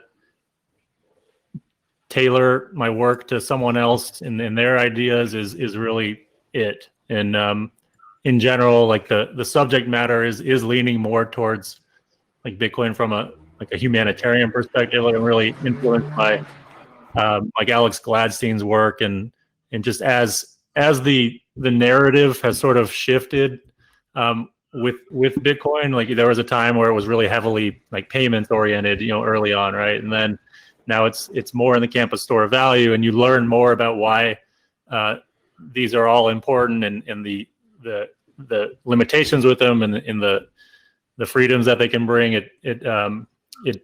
It makes your work shift too. And so just in the past few years, I've wanted to do more with work that speaks to how this is important for those that are living under authoritarian rule, and so the Venezuelan project was an example of that, and I've got a couple more coming up that are kind of along the same lines. Do you guys want to share a bit, like what are you guys working on right now for the viewers? Any special project you guys are working on or something? Oh, yeah. Other than Hackers Congress. I know Hackers Congress, and I'm just releasing some NFTs on Rarible, which is kind of a jungle of NFTs, and yeah. And yeah, this is.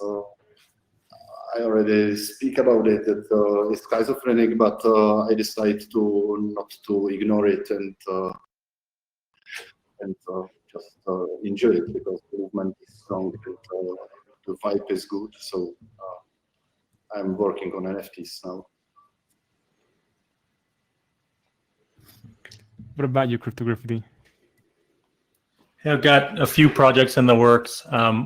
One is just follow-up work from the project that happened in Venezuela, and so excited to. I guess this is an announcement of an announcement, but we're going to be able to talk about that more in the not too distant future. Some of the developments that have happened down there, and it was a fundraiser to try and help with a humanitarian center in Cucuta, which is the border city there with Venezuela. And so, yeah, that's coming along, and there'll be some work related to that. And then also this other project I referenced with Josie Bellini is going to, without like talking too much about it, it's going to be sort of a pushback on the Fed here in the States, and in trying to show people also who may not, kind of similar to these Venezuelan refugees, in us trying to show the importance of Bitcoin and why it might be better for them as they're trying to cross the border.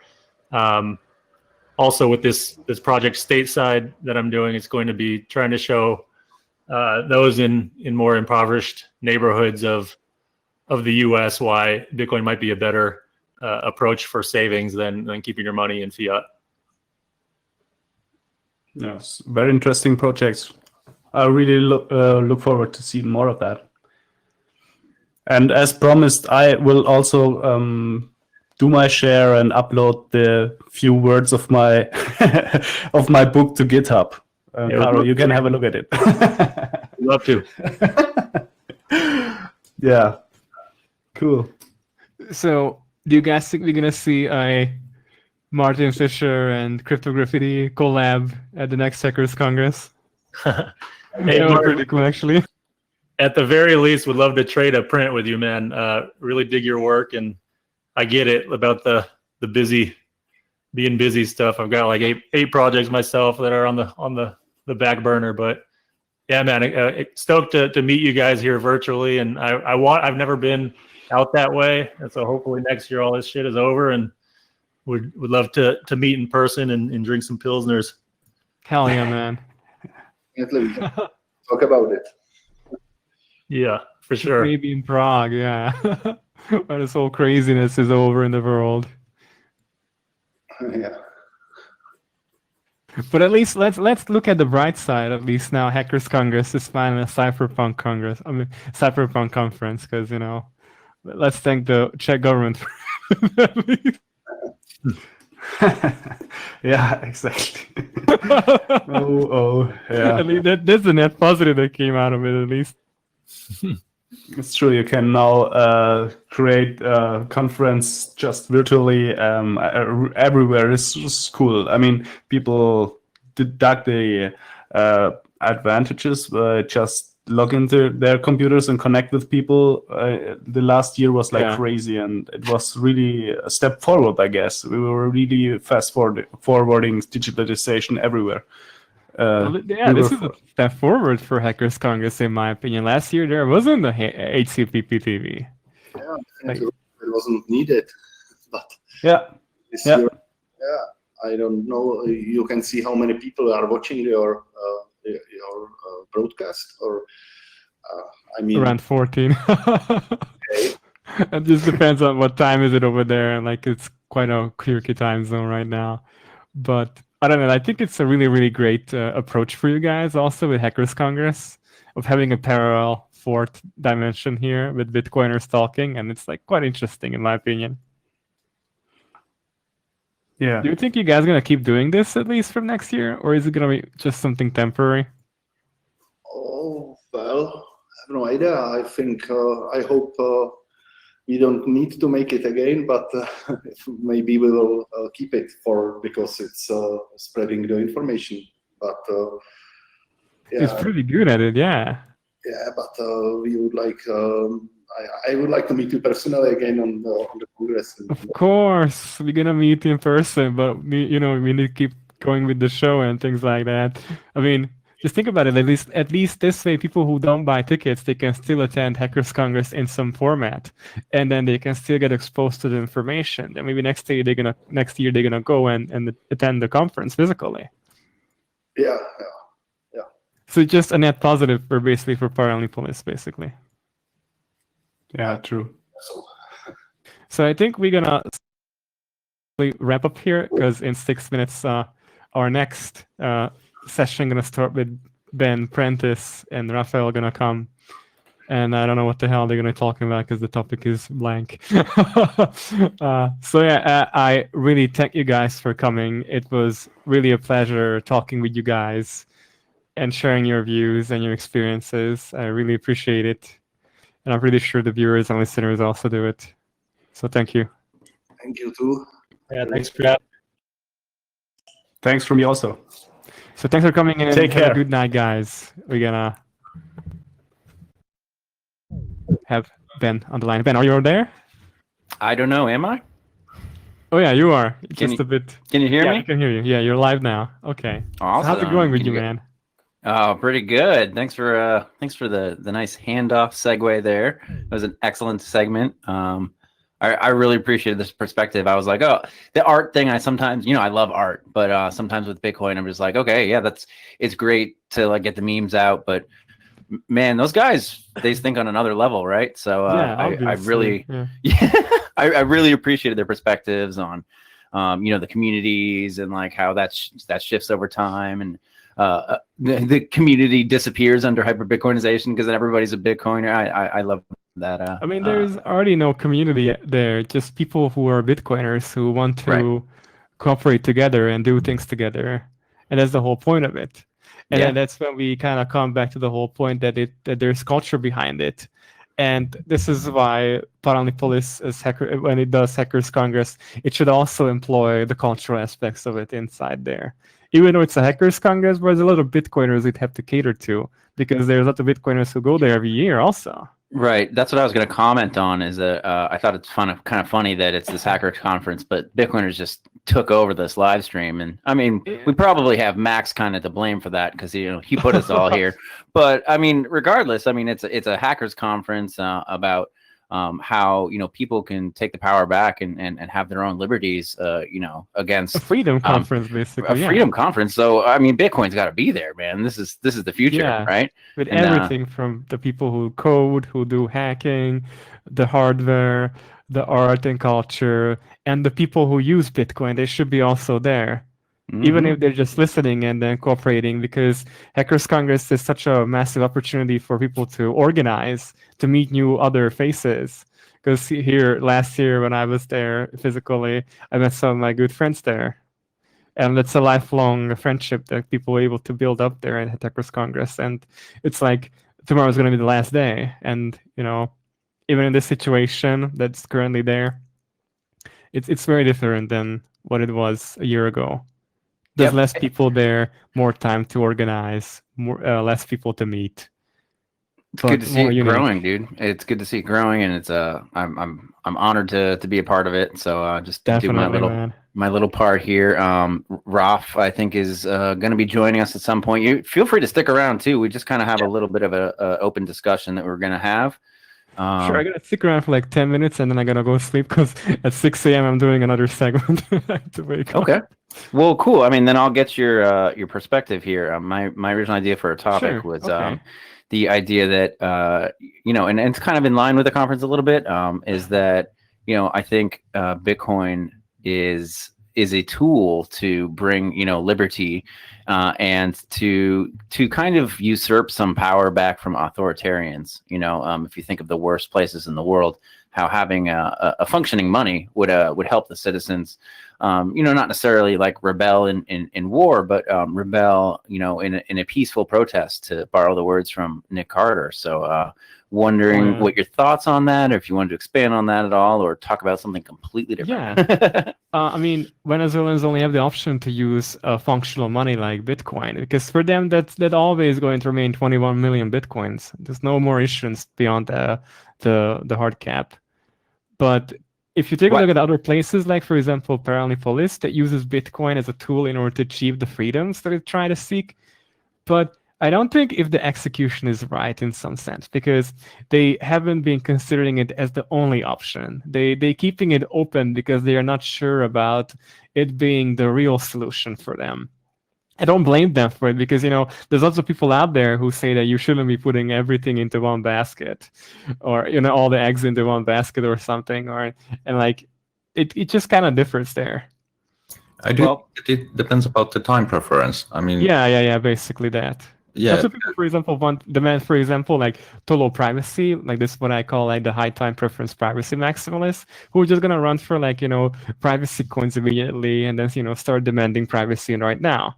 For them, they are in such a situation that I don't blame them for that they are in, that they need immediately the privacy, because they sense the immediate danger that they need to hide away from, and this is the problem for them that they need to solve. Yeah, exactly. And I mean, I do think that even those people who are in dire need of maximum privacy right now, they also do need to store their values. So they're probably gonna use Bitcoin anyway. They just might be also interested about some other techniques. Mm-hmm. Yeah. I think Bitcoin right now is not really for people who are into privacy, because Bitcoin is terrible privacy. Like walking around with your pants down. But beyond that, there's other projects that try to like sort of like Samurai Wallet with Rapool and Wasabi Wallet. But I mean, beyond that, I don't know where it can develop. You just need to like give it some time. That's why we should have like low time preference, because we just need to let it evolve by its natural courses. Because if Bitcoin dies, everything else is gonna die. So why should we be worried about it?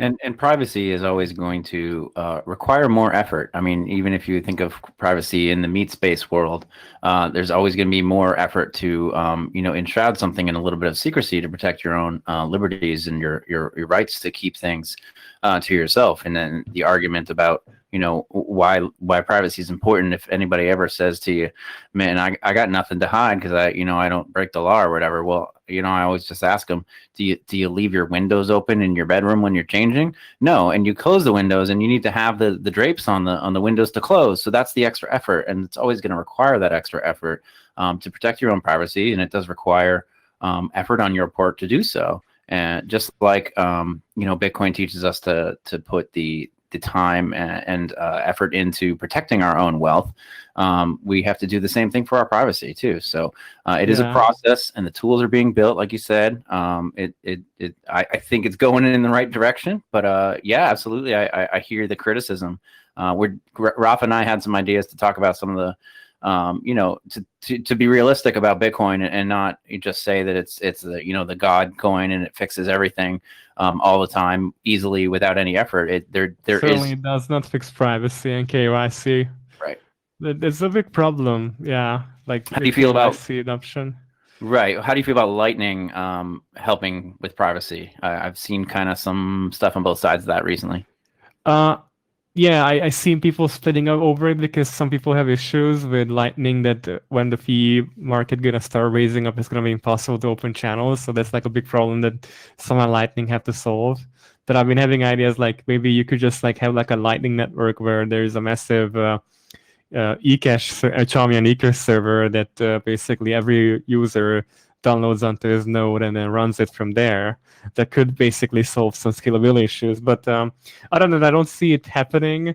But in my opinion, Lightning is really, really great. It is a valid solution to fix Bitcoin scalability problem.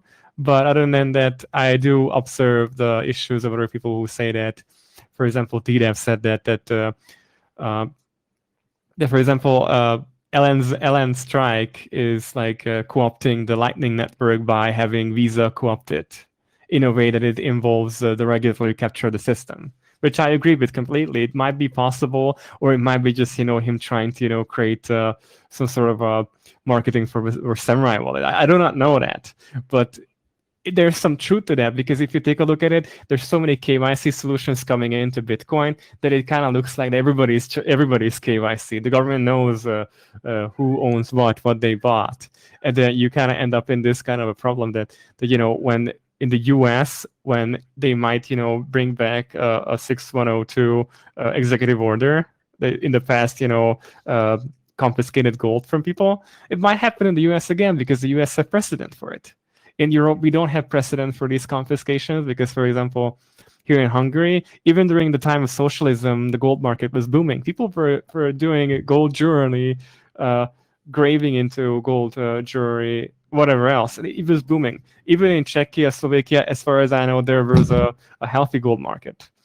And I just don't think that we have any history with this thing, because we have a history of protecting private property more than Americans, basically, this way. You bring up a good point, but I do think that, like you said previously, about even with main chain and Lightning privacy, I do think that it totally depends on how well do you know what you're doing and how the stuff works. Because I do think that there is a lot of privacy enthusiasts interested in both of those, but they are the guys who probably can use it correctly.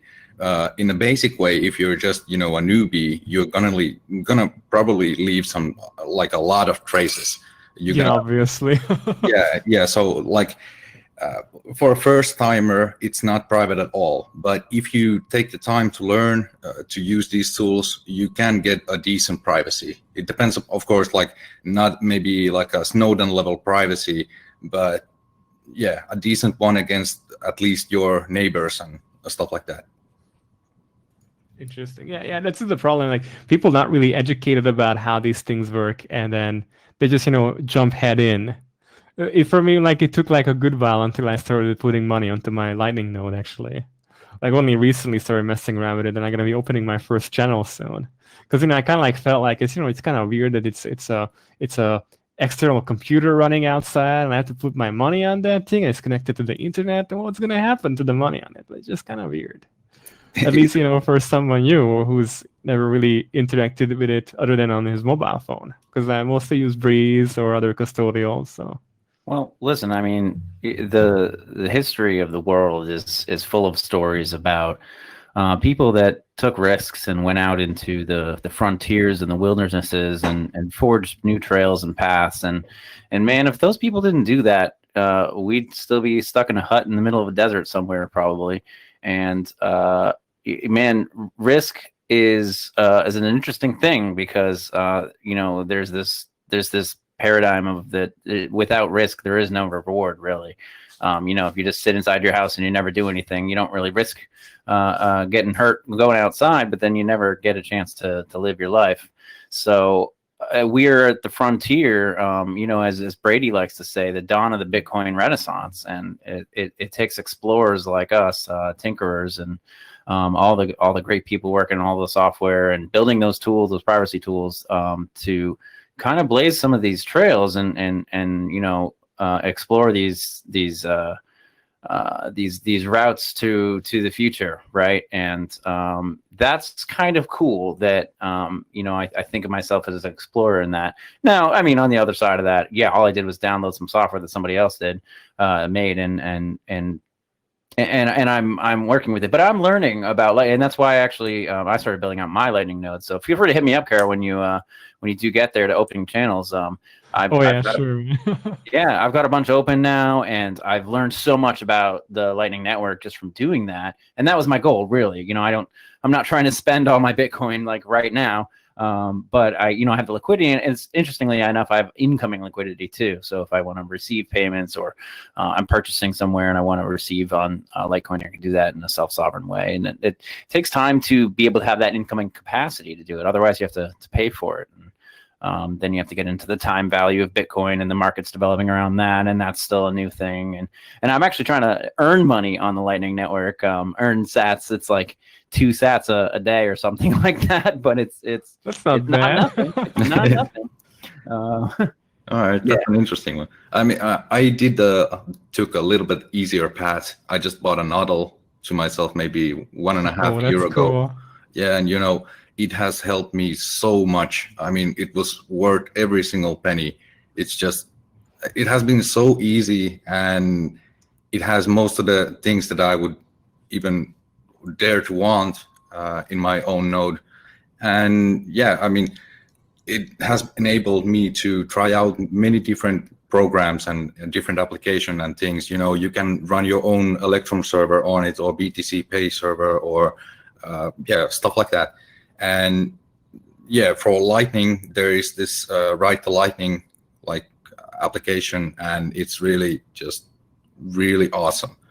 And yeah, that's the way I got into Lightning, and I've been using it ever since for 1.5 years now. And you know, I don't route payments for other people myself.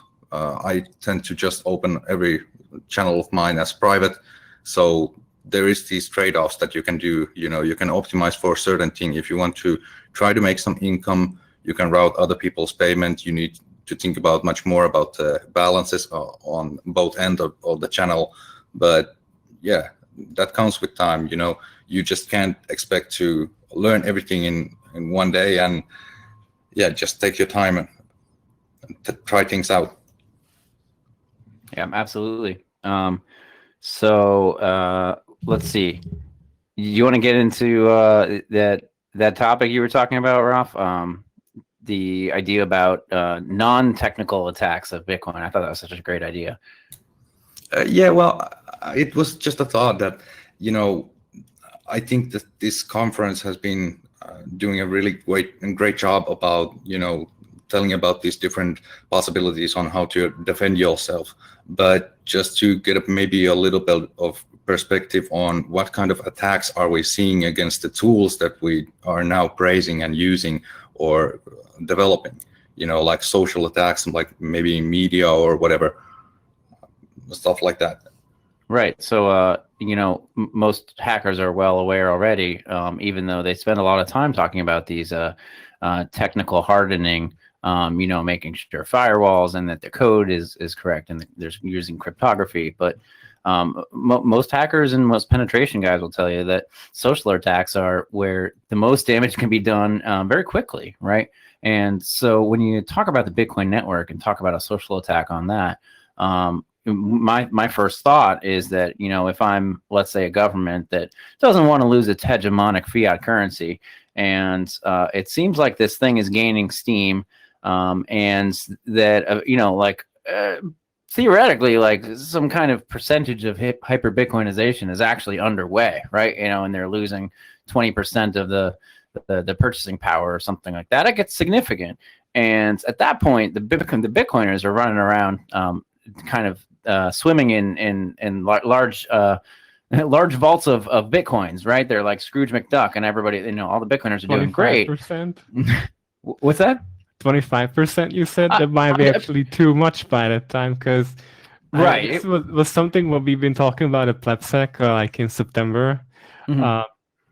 There was some discussion about this, that, you know, government could basically co-opt the system by forcing people to use their banking services, and with that they would create this intranet Bitcoin system where people wouldn't be able to send out their Bitcoins. And if they attack the social layer, if there's no social hardening happening, then they would be able to, you know, render the social networks or the social spaces power to counter government's attack completely impossible, or like, how would I say, like to lose its effect. So it wouldn't be able to attack back, because, you know, now people who are using Bitcoin, they're just using an internet product of Bitcoin, and now government could do whatever they want to Bitcoin. They could inflate Bitcoin, create new coins, you know, ban the movement of coins, keep you know, tracking them, where they're going, and things like that. And then that would be the big problem. I think that's what you're kind of going at, right? You're right. And well, actually that wasn't the route I was heading down, but that's certainly one we can hit.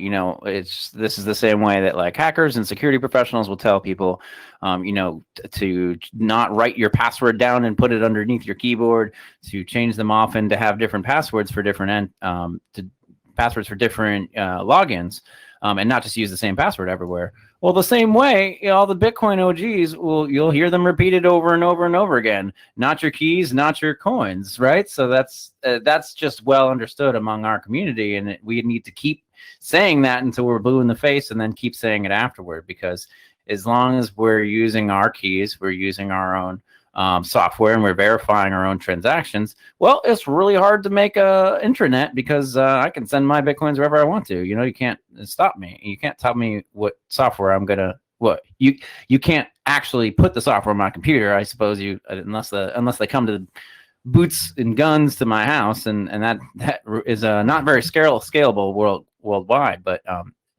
I think that is that what you're talking about? Like an intranet is like, oh, if we all just used our Bitcoin on Cash App or on Coinbase, and we just sent them between our Coinbase accounts. It's like, well, that's why I don't use Coinbase, and that's why when I'm helping people get into it, you slowly get them onto a wallet, and you explain why it's important that you need to hold your own keys, right? Yeah, but then if everybody gains their coins through KYC exchanges, then the government could just issue an executive order and then claim that these coins that are not within exchanges, they are undesirable, and that we want them to send them back. Are they going to be illegal or suspicious? Well, I think that's when they're going to start doing shit to us. Go ahead, Rob. That's one of the reasons why I'm not too eager about mainstream adoption, because I do think that's also a risk or like attack vector.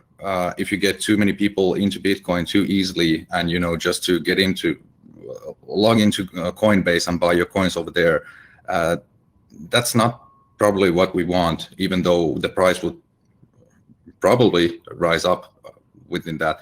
But it's really important to preach people about this, controlling your own keys and running your own node. So the 6102 isn't that easy to do. And I think it's all about, raising the cost of attack. So for example, with gold, it was, of course, you have to, it is expensive. You have to use a lot of resources and human power to actually go in there. But the easiest part was because people were so obedient, and they just brought the gold to you. You didn't even have to use that much of force. I don't know. Yeah, I'd actually love to comment on that, Ralph. I think, and this is a point that Heavily Armed Clown and I, who I run the Bitcoin Echo Chamber with, and helps me run the WTF Happened in 1971.com site. We talk about this a lot, and I think it's a concept that even a lot of Bitcoiners may not fully understand, because we've been kind of just messing with these ideas and really coalescing them. Is the idea that gold, while what was the best money that we'd known for the last 5,000 years, in many ways, it also failed us as money. And it didn't just fail in 1971. It failed long before that. It failed before 1913. It failed society a number of times in the 1800s. And the reason is because, we weren't holding our own keys, right? Our own keys to the gold was holding the gold coins. And even then, it was not easy. Even before that, when we actually used gold coins, it's very difficult to assay gold at every single transaction. So there was the idea of actual debasement, where they would clip the coins or melt them down. Did you get muted, buddy? No. Sorry, I just raised my hand that I will comment after you. Sorry. Oh yeah. Okay. But basically, I'm ranting here. But that gold failed in a number of ways. But it ultimately was failing on a societal scale, because we didn't transact with it. We left it all in vaults, and it was easy for them to 6102, because 90% of the gold was already in the banks, right? And we were all using little pieces of paper. And why were we using little pieces of paper? Because gold is not very portable. It's not very verifiable. It's not very recognizable into individual units. So it's not as standardized in size. It's not as easily divisible. These are all these properties of money that Bitcoiners talk about a lot. But gold is terrible in comparison to Bitcoin, especially in the modern global world where we're moving money around and doing economic transfer globally across borders all the time. It's just an awful money, right? And it's funny because the Austrians have been championing gold as would be a savior of society. But I think once you have this perspective of Bitcoin and get to look at the system from the outside, you get to see how broken it really was and how many times it broke. I mean, go back and look at the history. Every single banking panic, every single time, it was because of an inflation of paper money supply on top of the gold and the liquidation of that malinvestment coming back to reality. The gold was the anchor. It would keep us to come back. But each time there would be a crisis, right? So why not just avoid the crisis and use the money at the base layer? And that's what we want to do. We want to settle to the base layer. And what's interesting about the Lightning, last thing I'll say is the Lightning Network, while it is not settling on the base layer, it is intrinsically and cryptographically tied to the base layer. You cannot create Lightning Bitcoins. You can't inflate Lightning Bitcoins that we know about. But because it is intrinsically tied into the code, like you can't spend a Lightning Bitcoin without Bitcoin, actual Bitcoins on chain being locked into a 2-2 multi-sig contract. It still avoids those problems. So back to you, Rob. Yeah. Sorry to cut you in. I have to get off right now because I do. Oh, okay. Hey, so thanks for hanging out with guys. us, dude. No, I appreciate it, man. Great talk to us as well. Thank you. Same, guys. See you guys tomorrow. Bye-bye. Yeah. See you. Bye. Yeah, so what I was saying is exactly what you also said, that it was just too easy to take control of the gold because it was like socially already manipulated in that way that people are just trusting and giving you gold into these third parties and just using these paper money. And in the same way, you know, if people would just like the mainstream mass would just come into Bitcoin and mainly just use Coinbase or something like that, it could probably it probably will get us into some issues, not in the same type of, because Coinbase, even they just probably gonna use fractional reserve thing if there's gonna be a mainstream adoption. You know, they're not gonna be buying all the Bitcoins from the market.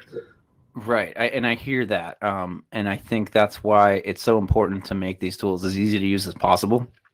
It's important to, you know, when I hear newcomers coming into Bitcoin, they ask a lot of the same questions we ask, like, but wait, how are you saying that Bitcoin's like unhackable? Don't I hear about these hacks all the time? It's really important to say, yeah, those are real. Those are really scary. That's why I have all my Bitcoins on, you know, on wallets, and I don't use custodial services because that's what those are honeypots. They're giant honeypots, right? And that's, you have to scare people a little bit and have them understand that they need to take responsibility for their own coins. But yeah, I hear you, man. It's like most people just like having their little username and password that they use for everything, and they use that for their bank too. And then when they forget it, they just call up the bank and they fix it for them. It is a new paradigm. And you know, keeping gold at home was a very different paradigm than using credit cards. But man, I do hope that we as, you know, like I said, we're explorers, we're on the frontier of this. I hope that we also as content creators and hopefully some kind of you know, guides in this space. I implore everybody who's helping anybody understand this technology is to really stress these points, because if we don't, we do see those risks, right? Everything is all about risk and reward. Yeah, but exactly. And you know, I've been sometimes thinking that maybe even like shitcoins are acting as a little bit of an attack vector against Bitcoin in a social level, just because they are creating many of these articles and headlines about, you know, cryptocurrency getting hacked or this and that getting hacked. You know, they are like the plebs are probably just associating any kind of news that says just the cryptocurrency and hack, you know, into Bitcoin. So they are expecting, or maybe just thinking that Bitcoin got hacked or that Bitcoin is as fragile as these little shitcoins. But yeah, that's not that big of a thing. But about these, big attacks, I just do want to stress out that this is like my tinfoil hat theory that I've been thinking lately. Okay. That if we are actually, I do not have any kind of knowledge about whatever happened, for example, in with VTC towers or whatever. But if any kind of that level, conspiracy theories would be true, this, like, if it would be a false flag thing, for example, this would just mean that we have against us like the biggest enemy of all time. They have so many weapons, and if they are really able to change the narrative on things like that big, it's really worrying. We can't even think about all the possibilities. How are they really manipulating us? Like, I just think that's the scale that we should think about these attacks, because I do think that many of the current, like kingpins in the fiat system, they will not just watch their current like power fall down. They will be fighting against us. Right, and I agree, and that was actually, this is getting more into the point that I was making before Caro interjected a little bit there, is that I think as Bitcoin rises, governments will in general point to the Bitcoiners as having made having caused the problem, right? Because if let's say, like again in that scenario I was trying to talk about earlier, if Bitcoin is becoming, if the world is becoming Bitcoinized in some significant percentage, I mean, Bitcoin is just a little pencil dot on a giant sheet of paper of the global monetary supply. It seems like to me that hold on, I just lost my train of thought for a second. Big enemy. It's okay.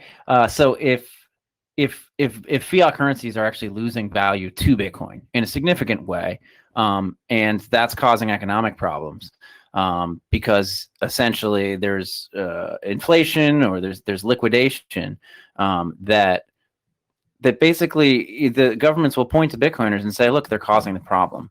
And I think that couldn't be farther from the truth. We didn't create the system that is so awful and so bad and so subject to inflation and censorship that we just created the tool for freedom, right? And I think that's why it's so important that we have these discussions and that we get this information out there. I think, as to your point about manipulation, man, yeah, it's a crazy time to be alive when we have presidents of large countries saying that all the news is fake. But I think it's a really important point that they're making here, is that we've for decades and decades now, maybe over centuries, really actually for a very long time, we've been getting our information from very large centralized sources, and the internet has democratized, it has equalized, it has decentralized information itself. And I think that's a really important point that I don't know if society at large really understands what's going on here. They see little hints of it, and that some gamer from Lithuania or whatever it is can rise to popularity of millions and millions of viewers seemingly overnight. The same thing can happen with any kind of content creator, and even more than that, not even just that these individuals necessarily become very popular. It's that little nuggets of information sometimes will just go viral, and maybe people get their 15 minutes of fame. And this is the kind of the carrot and stick dynamic, that if you find this really great piece of information, then you get a lot of attention. So people are incentivized to share that information, and there's not really a way that people that governments and stuff can turn that off anymore. They're trying, and the internet and the people just keep routing around it. The firewall of China. You set up a few VPNs and you're probably good to go there. Turkey or Egypt turning off the internet, and people find a way to get the information out. Cameras and cell phones are everywhere. I'm very bullish on mesh networking and satellite internet networks, maybe even radio signals to get information anywhere in the world for very, very cheap or virtually free. This really changes the dynamic, and we've never. I mean, it's not that we've never been able to move information around, but the rate at which we can do it, and the rate at which we can move enormous amounts of information around at such cheap prices, because technology is deflationary, it has changed the dynamic such that society is now kind of trying to grapple with this concept. And you get places like Twitter and Reddit and even like the Chans and all these different informational hubs. And what do we get there? We get a lot of silos of information, but we also get a lot of global discussion. And nobody really, knows what's real and what's right and what's fake news and what's real news. But on the internet, when you see something, it requires you to use critical thinking. And this is an interesting concept because, well, back, even if you just go back to the 1950s, just for some perspective here, you had 2 or 3 sources of information, basically. You had the TV. You had the radio and basically the newspaper, and that's pretty much it. And those were handed down information, and it's like, this is what the facts are, and here's what it is. And now what we're seeing in 2020 with the TV stations is, well, they're disagreeing, and people are like, I thought the TV was supposed to be the correct information, and maybe there's a little bit of this whole the truth. While I think is an interesting concept in itself, like what is truth, right? Because we all have different perspectives. I think as a society in this age, we are on the precipice of really making a shift about the way that we consume information. Because I don't watch TV, and I certainly wouldn't get my news there. And when I look at any kind of information, I'm always skeptical of it. I'm critical of everything. And I have been for a long time, because I was on the internet, in 1994, when it was literally just a bunch of nerds and kids. And that was, anybody would put anything up there. So you have to think critically. But I don't know if I'm making this point well enough that, it's hard to propagandize information when information is a free thing that nobody can control, that it is this beast, this ooze that seeps into everything. And definitely we're in this age where there's we talked about like the 90s being the information age, or the 2000s or somewhere around there. And it's possible that we're in the too much information age right now, but the next generation will be how to suss out that information, how to sort it, how to find stuff you want, and that does lead to other issues like for example, like the flat Earth community. If you want to find information on the flat Earth, it's there, and you can go find it. But that's fine too. I don't believe in centering information that I disagree with. I believe in free speech, and anybody should be able to say whatever they like, aside from essentially inciting violence, because I think the truth is out there, and for the people that want to find it, it's there. And I think that, I feel like I keep reiterating this point, but as we move away from TVs, if people realize that they can get more, information that's better suited to them, that they can find whatever they like on demand. They can, research any topic they like, that they'll move away from centralized media sources, just as a better option for themselves, right? And we're seeing some of the issues with those now. So I do believe propaganda will get more and more difficult, the same way that I think Bitcoin makes it harder and harder for governments to oppress their citizens. And this really all goes back to hackers and how hackers have really just shaped this world and really opened the horizon to a future that is hard to know exactly what it will look like. But I'm bullish because I think technology and tools in general tend to level the playing field, and they tend to make everybody on a more even field. And Bitcoin is going to be a huge part of that. And hackers are helping us make it happen.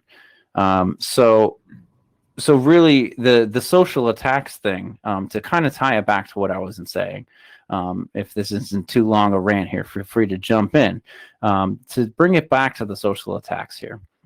So I do think that we will see governments antagonizing Bitcoiners by saying, you caused this next financial crisis, you caused this hyperinflation. This is why I created WTF Happened in 1971, because it is so important that people understand that it was fiat money that set us on this trail. It was fiat money that made all of the KPIs that actually matter start going crazy. It is why Bitcoin matters economically. Why gold failed, right? All of these things are so important, and I'm going to keep talking about it as long as people will listen to it. But it's essentially these narratives that we shape, that I believe tell the truth, and they're founded with logic, and we try to explain them over and over again. That is my tool. That is my hacking. I'm an information hacker, and I'm trying to help the world understand the enigma that is Bitcoin. And I really hope that that the world can wake up to it, and we can have a peaceful revolution and transition into it in a good way. But man, the liquidation of malinvestment must come eventually, and it's going to be painful anyway. Yeah. I do agree with you, and there was a lot of good points. But yeah, I do also think that there is going to be blood in the streets at some point. Like, it's inevitable. It just depends about in what kind of scale is it going to happen, and how many people are going to find the lifeboat before the shit hits the fan.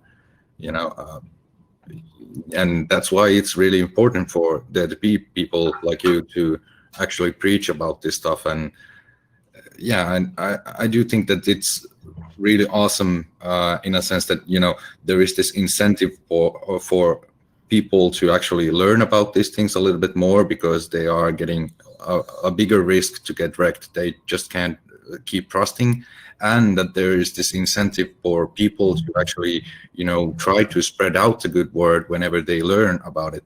And I just think that's a really great thing that is probably going to help us out a lot.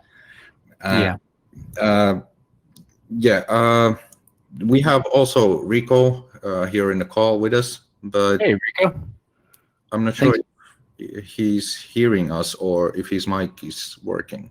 Yeah, feel free to unmute yourself and hit your video up if you'd like to, Rico, and jump in whenever you'd like. We're just having kind of an open roundtable discussion here.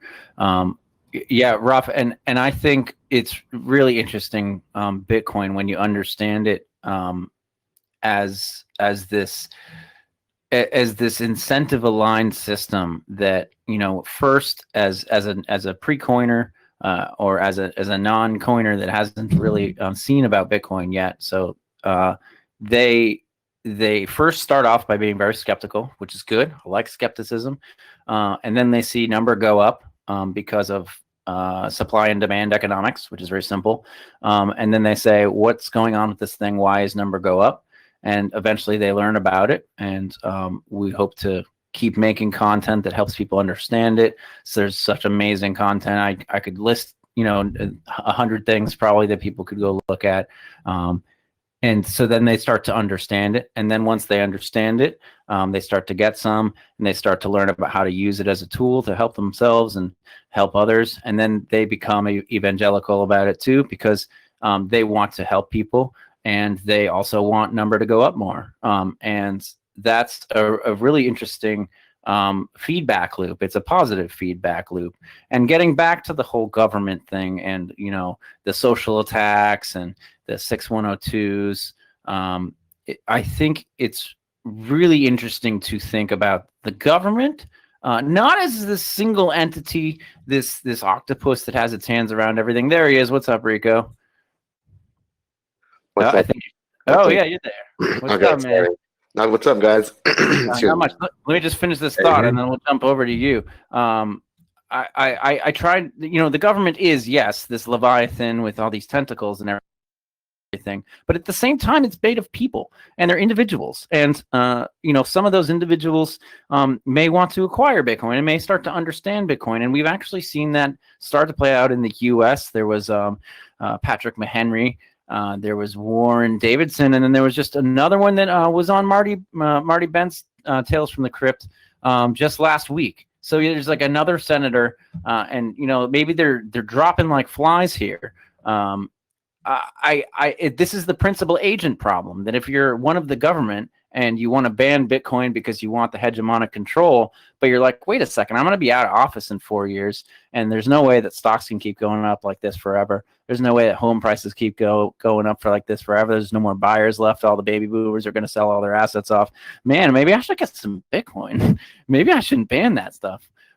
Or maybe I should temporarily ban it so I can get the price cheap, and then we'll unban it so I can get so number can go up and we can go to the moon. So you have to think about everything, and there's lots of different sides of this, and nobody knows exactly what's going to happen because nobody knows all the facts in the world. But I just wanted to explore some of those topics So hey, Rico, man, thanks for joining us. I'm not sure if I'm familiar with you on Twitter, but we're kind of just talking about random things. We were talking about social attacks on Bitcoin. We were talking about how Bitcoin is a tool to help to help people. But, yeah, go ahead. What do you want to jump in on? Well, actually, a lot of the stuff that you're saying just kind of I've been falling in line with because I've been in this space I've known about it since 2015. I got in at 2017. So I've been in through a little bit of at least the bear market. And at this point, like I've been kind of an evangelist and trying to wake people up about it. But at this point, my own experience, I feel like I now have to turn away from that. And I'm going to my next years in their life. They're going through different stages and having to learn. It's hard to really tell everybody the experience of Bitcoin because everybody's going to be at a different place in their experience in it. So the Paris Paulinus is great because I like the fact that like this has become a little bit more serious lifestyle. And so that's kind of learn now, and there's just so much to learn. And I think what you're talking about is just literally the experience of it. And everybody going through it You're cutting off a little bit, Rico. It's an experience. Or is Rico's voice lagging a little bit for you, Ben? Yeah, it just might be a bad internet connection on Rico's side, but if you talk slowly, I think we're getting the whole piece of it. It's just coming in pieces. That's all. So keep going. And now you're muted. Can you hear me? Yes. Yeah. Okay. No, I just think my connection's terrible, first of all. But it's just an experience. I think this is a new paradigm. This is a new technology, and this is going to give people something they've never had, which is uncensorship. Like, we really do live in a system where we don't know that we can't say anything we want. Yeah, and again, a lot of good things to or different paths to go into, but I just wanted to point out one of the things that Ben previously mentioned about social attacks and maybe like social media narratives changing and maybe manipulating them. I would just say that the important thing is to just try to raise the cost of attack with Bitcoin and with your social media. Like, for example, these kind of calls, it would be much more like resource demanding to actually hire people or to edit the picture that you're sending me right now here to fake a person and fake me and give me some false information or a certain narrative or something like that, then for example in Twitter, just to point out some likes or create some comments with sock puppet accounts, you just, if you can do have these kind of conversation, meet people face to face, talk with them, like get to know them, that they are, that's much more expensive to try to create like from thin air than just maybe like articles that you read from internet or comments that you see that gets a lot of likes or stuff like that. And the same goes with Bitcoin. You just, it's in itself, it raises a lot of the cost of trying to 6102 your coins, and in that sense, it just takes up us all into a next level. That it's not that easy if we just keep following these rules of having keeping a control of our own coins. It would be really expensive to try to get them from us. Right. And I mean, yeah, I'm worried about the 6112 a lot, and it is a worrisome thing. But I mean, just speaking personally, I did happen to I was on a boating trip recently, and it's so sad. It's a sad story of my hardware wallets. They just fell overboard, and I did lose all my Bitcoin on a boating accident. So when they do come to 6102, I'll explain that, and it's explain that sad story, and they won't be able to find those, I don't think, on those hardware wallets. But for everybody else, yeah, I'm really worried about the 6102. Yeah, I'm so sorry for your wallets. For me, it was my wallet that just forgave it just forgot my password. So, did it? That's the worst. Yeah. Rico, did you? You don't go on any boating trips. I've just heard terrible stories, but I think Bitcoiners must just be awful boat drivers. Yeah, I've lost Bitcoin, but I lost it in the market rather than that way. But I think that there's definitely a long story to be had of the people who have lost their coins. A lot of coins will be lost. That's inevitable. Stupidity and error is the human. It's the ongoing. Yeah. But I wanted to say about what you're talking about, and the things that we're going through are this experience, and some people need to use this money and only use Bitcoin. Some people, because they feel it's a heightened level state of mind. Like you realize to an extent you are in a matrix system. You do have to curtail to whatever. And if you can opt out completely, I think Andreas Antonopoulos may have like this international passport thing or something, but I think in 10 years, that'll start to become a trend. And it already has, this have these outliers, right? But as the adoption goes into it, everybody will just know that you run a node, and it will be in your Wi-Fi router. Everybody will just know that you put down your private key somewhere. And right now we are at this coolest stage, because it's like the steampunk modern day technology, and we're so lucky. Like, we are so lucky to have these grassroots movement, and Bitcoin plays something that, like I said earlier, we've never had before. So people don't really know how to take something like this. Yeah, and you touch on some points that that really have my gears turning, because it reminds me of and I've discussed this in the past, but it kind of goes back to the original topic a little as well, that I think that not only is Bitcoin a tool to help people gain more freedom, I think as you said, that it is like for people in Venezuela, that is a tool of survival, right? And it's a tool of necessity. And I know this because I speak with I have some friends that remain anonymous in Venezuela, that they said without this technology, they would be hard to put food on the table. Rafa, you want to comment on that? Oh yeah, just finish your thoughts. Okay, so for Americans and maybe Europeans, the Bitcoin is a savings technology, right? I'm trying not to get my fiat wealth inflated away, so I'll put some percentage in a hardware wallet and HODL, preserve my wealth the same way people do with like the stock market and real estate. They're preserving their wealth. They're protecting it from debasement. But for people in Venezuela, it's a tool of survival, both from a store value perspective and from, you know, from like their banking systems are atrocious, right? So like I've already seen some sort of circular economy start to pop up in little places in Venezuela, not on a large scale. But then, you know, go to Africa and some other places in Central and South America.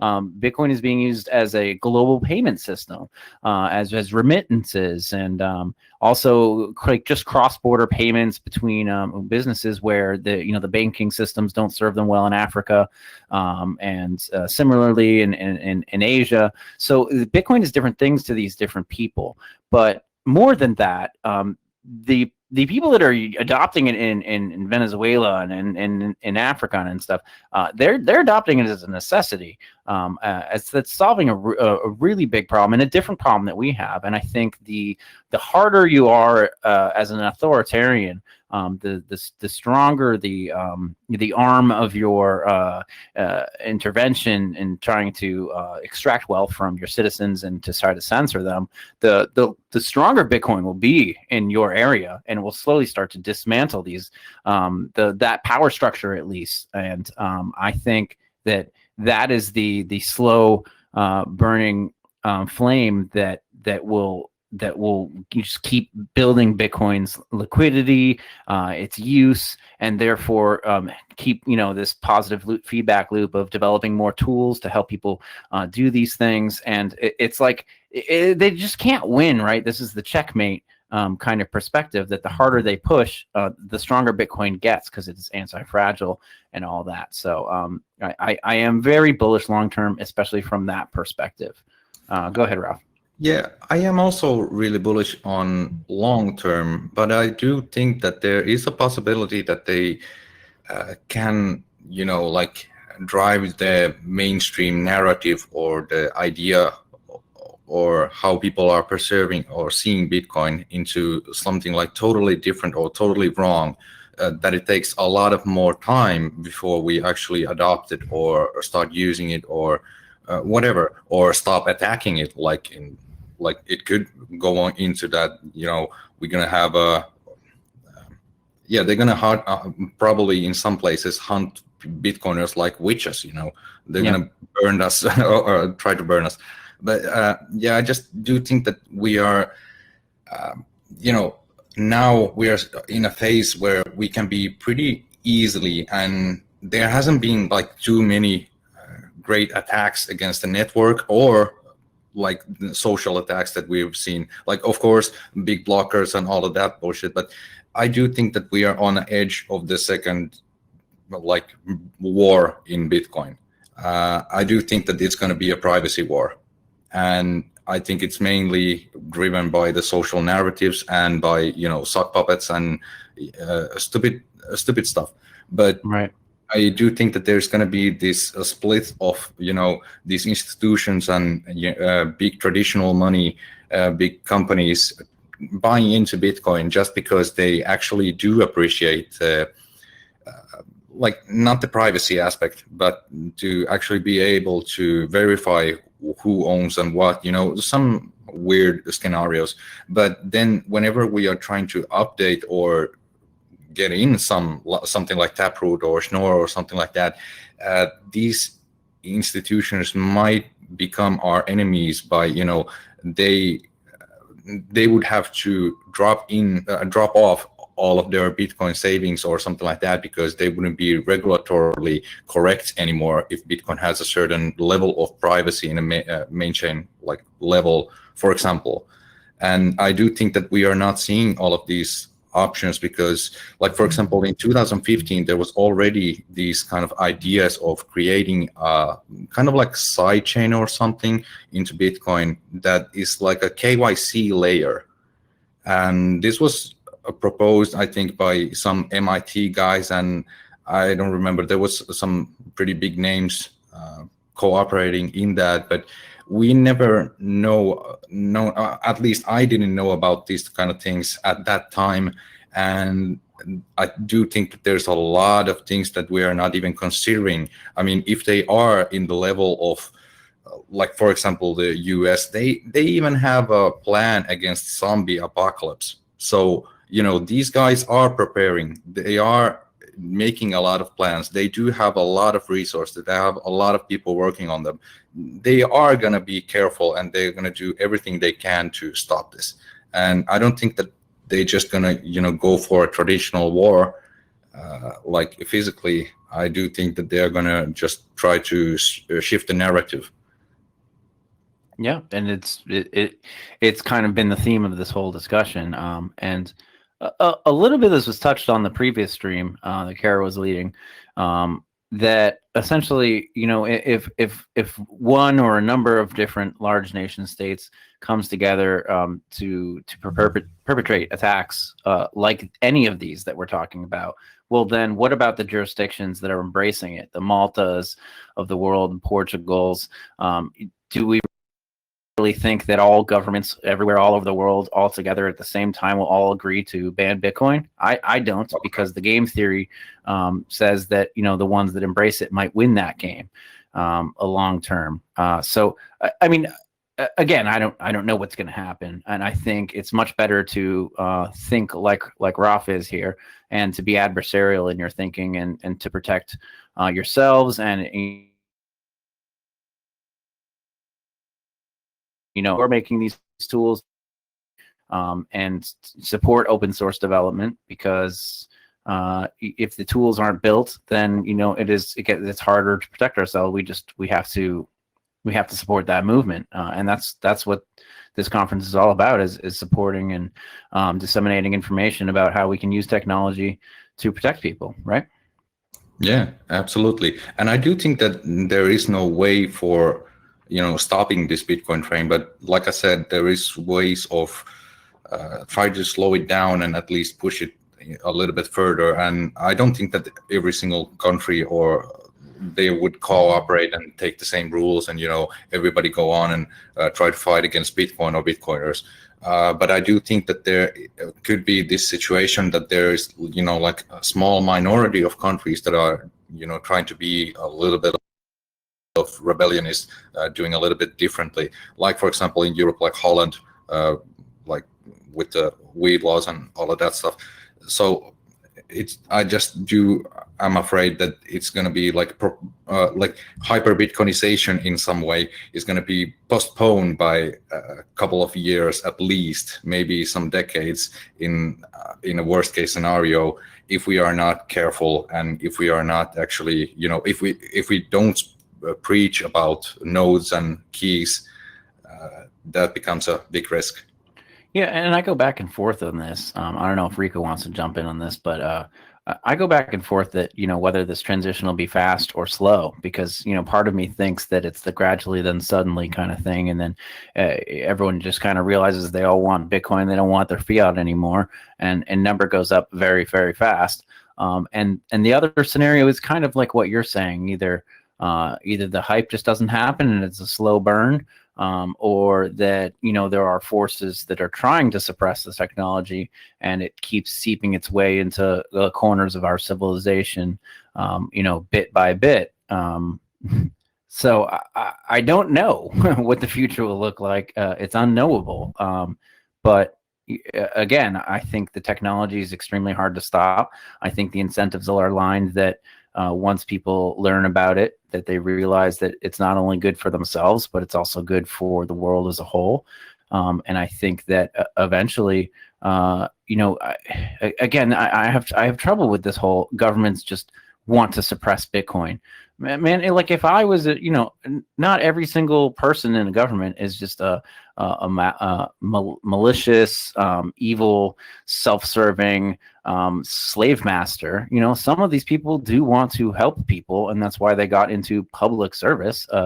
And hopefully, and some of them are sound money advocates already, right? There are sound money advocates people that hold office, and once they learn about Bitcoin, I certainly hope that they're going to start talking about how this tool can help save civilization. because it is that important. I think money is so fundamental to the way that we cooperate as a society that without this technology, which is inevitable, then the hope, man, that's the only thing that gives me hope long term for all of society. So I do hope we can all help change the world, really. Yeah, well, maybe I just don't have a like too positive of a view about politics because I wasn't trying to have one. yeah, but about politicians in itself, because I think it's just so much easier always to just go on and take the easier route. Like, for example, I do understand that there's hard money advocates, but then again, you would have to be also like pretty much privacy advocate and against maybe at least at some level against KYC and AML, and you get many of these things that you would actually have to be against that are totally different than what the social like the mainstream thinks about these topics. So you would pretty easily just get a crazy person's badge on you in politics if you just go on and say like, yeah, we need sound money and we have to actually let people have their own privacy. We shouldn't be poking our noses into everybody's bank accounts or stuff like that just because of money laundering or some other stupid things. So I just do think that most of them will just prefer to take the easy route and just let's continue with the basic narratives that are driven right now in like socially, that it's okay to poke your nose into everybody and it's okay to save the babies, to do whatever you want.